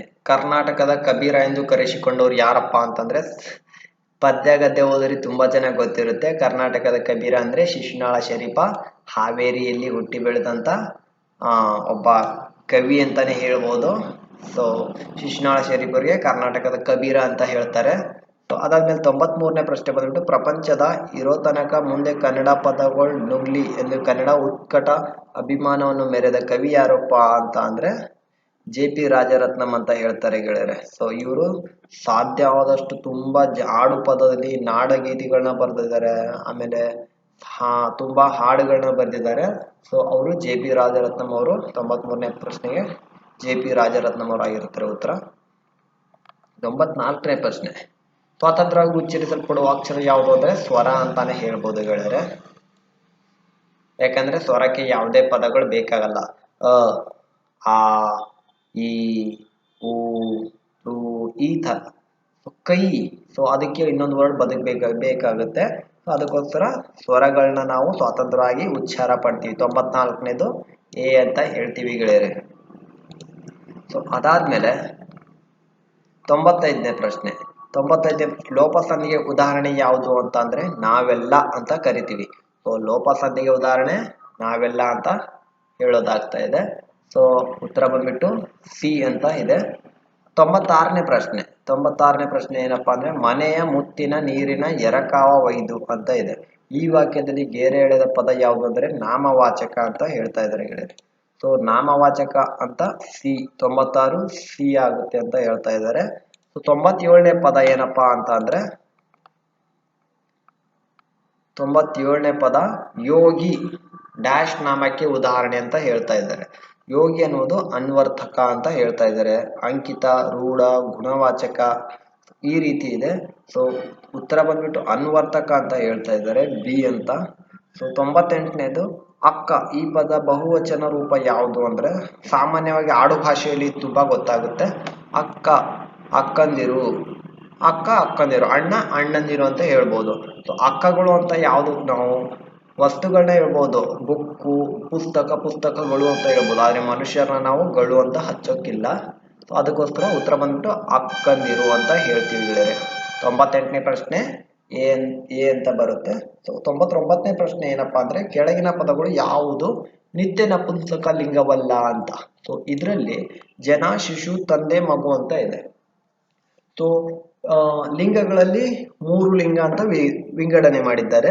ಸೊ ಗಂಡು ಪುರುಷ ಅಂತ ಕರೀತಾರೆ, ಮಹಿಳೆಗೆ ಸ್ತ್ರೀಲಿಂಗ ಅಂತ ಕರೀತಾರೆ, ಪುರುಷ ಸ್ತ್ರೀ ಅಂತಾನೂ ಕರೀತಾರೆ, ಇವಾಗ ನಪುಂಸಕ ಲಿಂಗ ಅಂತಾನೂ ಕರೀತಾರೆ. ಸೊ ಗಂಡು ಮತ್ತು ಹೆಣ್ಣು ಇದ್ರೆ ನಪುಂಸಕ ಲಿಂಗ ಅಂತ ಕರೀತಾರೆ. ಗಂಡು ಮತ್ತು ಹೆಣ್ಣು ಎರಡೂ ಹೊಂದಾಣಿಕೆ ಇದ್ರೆ ನಪುಂಸಕ ಲಿಂಗ ಅಂತ ಕರೀತಾರೆ. ಆದ್ರೆ ಇದರಲ್ಲಿ ನಿತ್ಯ ನಪುಂಸಕ ಅಂತಂದ್ರೆ ಯಾರಪ್ಪ ಅಂದ್ರೆ ಅವರು ಗಂಡು ಹೆಣ್ಣು ಅಥವಾ ನಪುಂಸಕ ಅಥವಾ ಗಂಡು ಹೆಣ್ಣು ಎರಡು ಮಿಕ್ಸ್ ಇರುವಂತ ಅವ್ರನ್ನ ಕರಿಯಕ್ಕಾಗಲ್ಲ. ಇದು ಒಂದು ಪದ ಬಳಸಿದ್ರೆ ಅದು ಹೆಂಗಿರುತ್ತೆ ಅಂದ್ರೆ ಯಾರು ಗಂಡು ಆಗಿರ್ಬೋದು, ಹೆಣ್ಣು ಆಗಿರ್ಬೋದು, ಅಥವಾ ನಪುಂಸಕನೂ ಆಗಿರ್ಬೋದು. ಈ ರೀತಿ ಇರೋದನ್ನ ನಾವು ನಿತ್ಯ ನಪುಂಸಕ ಅಂತ ಕರಿತೀವಿ. ಸೊ ಇವಾಗ ಉದಾಹರಣೆನ ಅಂತ ಪದಗಳನ್ನ ನೋಡೋದಾದ್ರೆ ಜನ ಅಲ್ಲಿ ನಿಂತಿದ್ದಾರೆ ಅಂತ ಹೇಳ್ತೀವಿ, ಹೌದಾ? ಅಲ್ಲಿ ಗಂಡು ನಿಂತಿದ್ದಾರೆ, ಹೆಣ್ಣು ನಿಂತಿದ್ದಾರೆ, ನಪುಂಸಕ ನಿಂತಿದ್ದಾನೆ ಅಂತ ಹೇಳಲ್ಲ ನಾವು. ಸ್ತ್ರೀ, ಪುರುಷ, ನಪುಂಸಕ ಅಂತ, ಹೌದಾ? ಅಲ್ಲೊಂದು ಶಿಶು ಇದೆ ಅಂತ ಹೇಳ್ತೀವಿ. ಗಂಡು ಇದೆಯಾ ಹೆಣ್ಣು ಇದೆಯಾ ಅಂತ ಹೇಳ್ತೀವ? ಇಲ್ಲ. ಅದು ಯಾವುದು ಆಗಿರ್ಬೋದು, ಹೌದಲ್ವಾ? ಮಗುನೂ ಆಗಿರುತ್ತೆ. ಅಲ್ಲೊಂದು ಮಗು ಇದೆ ಅಂತ ಹೇಳ್ಬೋದು, ಹೌದಾ? ಅಲ್ಲೊಬ್ಬ ತಂದೆ ಇದ್ದಾನೆ ಅಂತ ಹೇಳಿದ್ರೆ ಅದು ಏನಾಗುತ್ತೆ, ಅವ ಪುರುಷ ಆಗ್ತಾನೆ. ಅಲ್ಲೊಬ್ಬ ತಾಯಿ ಇದ್ದಾಳೆ ಅಂತ ಹೇಳಿದ್ರೆ ಅದು ಸ್ತ್ರೀ ಆಗುತ್ತೆ. ಈ ರೀತಿ ಆಗದೆ ಇರೋದು ಇಲ್ಲಿ ಏನ್ ಕೇಳಿದಾನೆ, ಪದಗಳು ಯಾವುದು ನಿತ್ಯ ನಪುಂಸಕ ಲಿಂಗವಲ್ಲ ಅಂತ ಕೇಳಿದಾನೆ. ಇದು ಮಕ್ಕಳು, ಜನ, ಶಿಶು, ಮಗು ಇವಕ್ಕೆಲ್ಲ ಏನಂತ ಕರಿತೀವಿ, ನಿತ್ಯ ನಪುಂಸಕ ಅಂತ ಕರಿತೀವಿ. ತಂದೆ ಏನಂತ ಕರಿತೀವಿ ನಾವು, ಪುರುಷ ಅಂತ ಕರಿತೀವಿ. ಸೊ ಇದರಲ್ಲಿ ಹೊಂದಾಣಿಕೆ ಆಗ್ತಿರುವಂತ ಪದ ತಂದೆ. ಸೊ ಅದಕ್ಕೋಸ್ಕರ ನಾವು 99ನೇ ಪ್ರಶ್ನೆಗೆ ಉತ್ತರ ತಂದೆ ಅಂತ ಸಿ ಅಂತ ಆಪ್ಷನ್ ನ ತಗೊಳ್ತೀವಿ ಗೆಳೆಯರೆ. ಸೊ ಕೊನೆಯದಾಗಿ ಬಂದ್ಬಿಟ್ಟು ವಾಚ್ಯಲಿಂಗಕ್ಕೆ ಉದಾಹರಣೆ ಯಾವುದು ಅಂತಂದ್ರೆ, ವಾಚ್ಯ ಅಂದ್ರೆ ಏನಪ್ಪಾ ಅಂದ್ರೆ ನಾವು ಸಾಮಾನ್ಯವಾಗಿ ಕೇಳುವಂಥದ್ದು, ಆಲಿಸುವಂಥದ್ದು, ಒಂದು ಒಳ್ಳೆ ಮಾತು ಅಂತ ಹೇಳ್ತೀವಿ. ಸೊ ಅದಕ್ಕೋಸ್ಕರ ವಾಚ್ಯಲಿಂಗಕ್ಕೆ ಉದಾಹರಣೆ ಯಾವುದು ಅಂದ್ರೆ ಒಳ್ಳೆಯ ಮಾತಾಡುವಂತ ಅರ್ಥ. ಆಕಾಶ ಕೆಟ್ಟವನು, ಚಿಕ್ಕವನು ಅಂತ ಕೊಟ್ಟಿದ್ದಾರೆ. ಬಟ್ ಇದಕ್ಕೆ ವಾಚ್ಯಲಿಂಗಕ್ಕೆ ಉದಾಹರಣೆ ಅಂತಂದ್ರೆ ಒಳ್ಳೆಯದು ಮಾತಾಡು ಅಥವಾ ಒಳ್ಳೆಯ ಅಂತ ಅರ್ಥ ಆಗುತ್ತೆ ಗೆಳೆಯರೆ. 100ನೇ ಪ್ರಶ್ನೆಗೆ ಉತ್ತರ ನಮ್ಗೆ ಡಿ ಅಂತ ಆಗುತ್ತೆ. ಸೊ ಈ ಟೋಟಲು 100 ಮಾರ್ಕ್ಸ್ಗೆ ಪ್ರಶ್ನೆಗಳು, ಉತ್ತರಗಳು ಮತ್ತೆ ಸಾಧ್ಯ ಆದಷ್ಟು ಕೊಟ್ಟಿದ್ವಿ. ತಪ್ಪಾದ್ರೆ ಸಾರಿ, ಬಟ್ ಸಾಧ್ಯ ಆದ್ರೆ ನಿಮಗೂ ಹೆಲ್ಪ್ ಆಗಲಿ ಅಂತಾನೆ ನಾವು ಟ್ರೈ ಮಾಡಿದ್ದು. ಸೊ ಯೂಸ್ಫುಲ್ ಆದ್ರೆ ನೋಡಿ, ಹಾಗೆ ಬೇಕಾದವ್ರಿಗೂ ಶೇರ್ ಮಾಡಿ ಅಂತ ಹೇಳ್ತೀನಿ. Thank you friends. ವಿಡಿಯೋನ ಹಾಗೆ ಲೈಕ್ ಮಾಡಿ, ಶೇರ್ ಮಾಡಿ. ಒಂದು ವೇಳೆ ಸಬ್ಸ್ಕ್ರೈಬ್ ಮಾಡದೇ ಇದ್ರೆ ಅಲ್ಲೇ ಪಕ್ಕದಲ್ಲಿರುವಂಥ ಬಟನ್ನ ಸಬ್ಸ್ಕ್ರೈಬ್ ಮಾಡಿ, ಹಾಗೆ ಬೆಲ್ ಐಕಾನ್ನ ಕ್ಲಿಕ್ ಮಾಡಿ. ಮುಂದೆ ಬರುವಂಥ ಎಲ್ಲ ವಿಡಿಯೋಗಳನ್ನ ನಿಮಗೆ ಸಿಗೋ ಹಾಗಾಗಲಿ ಗೆಳೆಯರೆ. Thank you.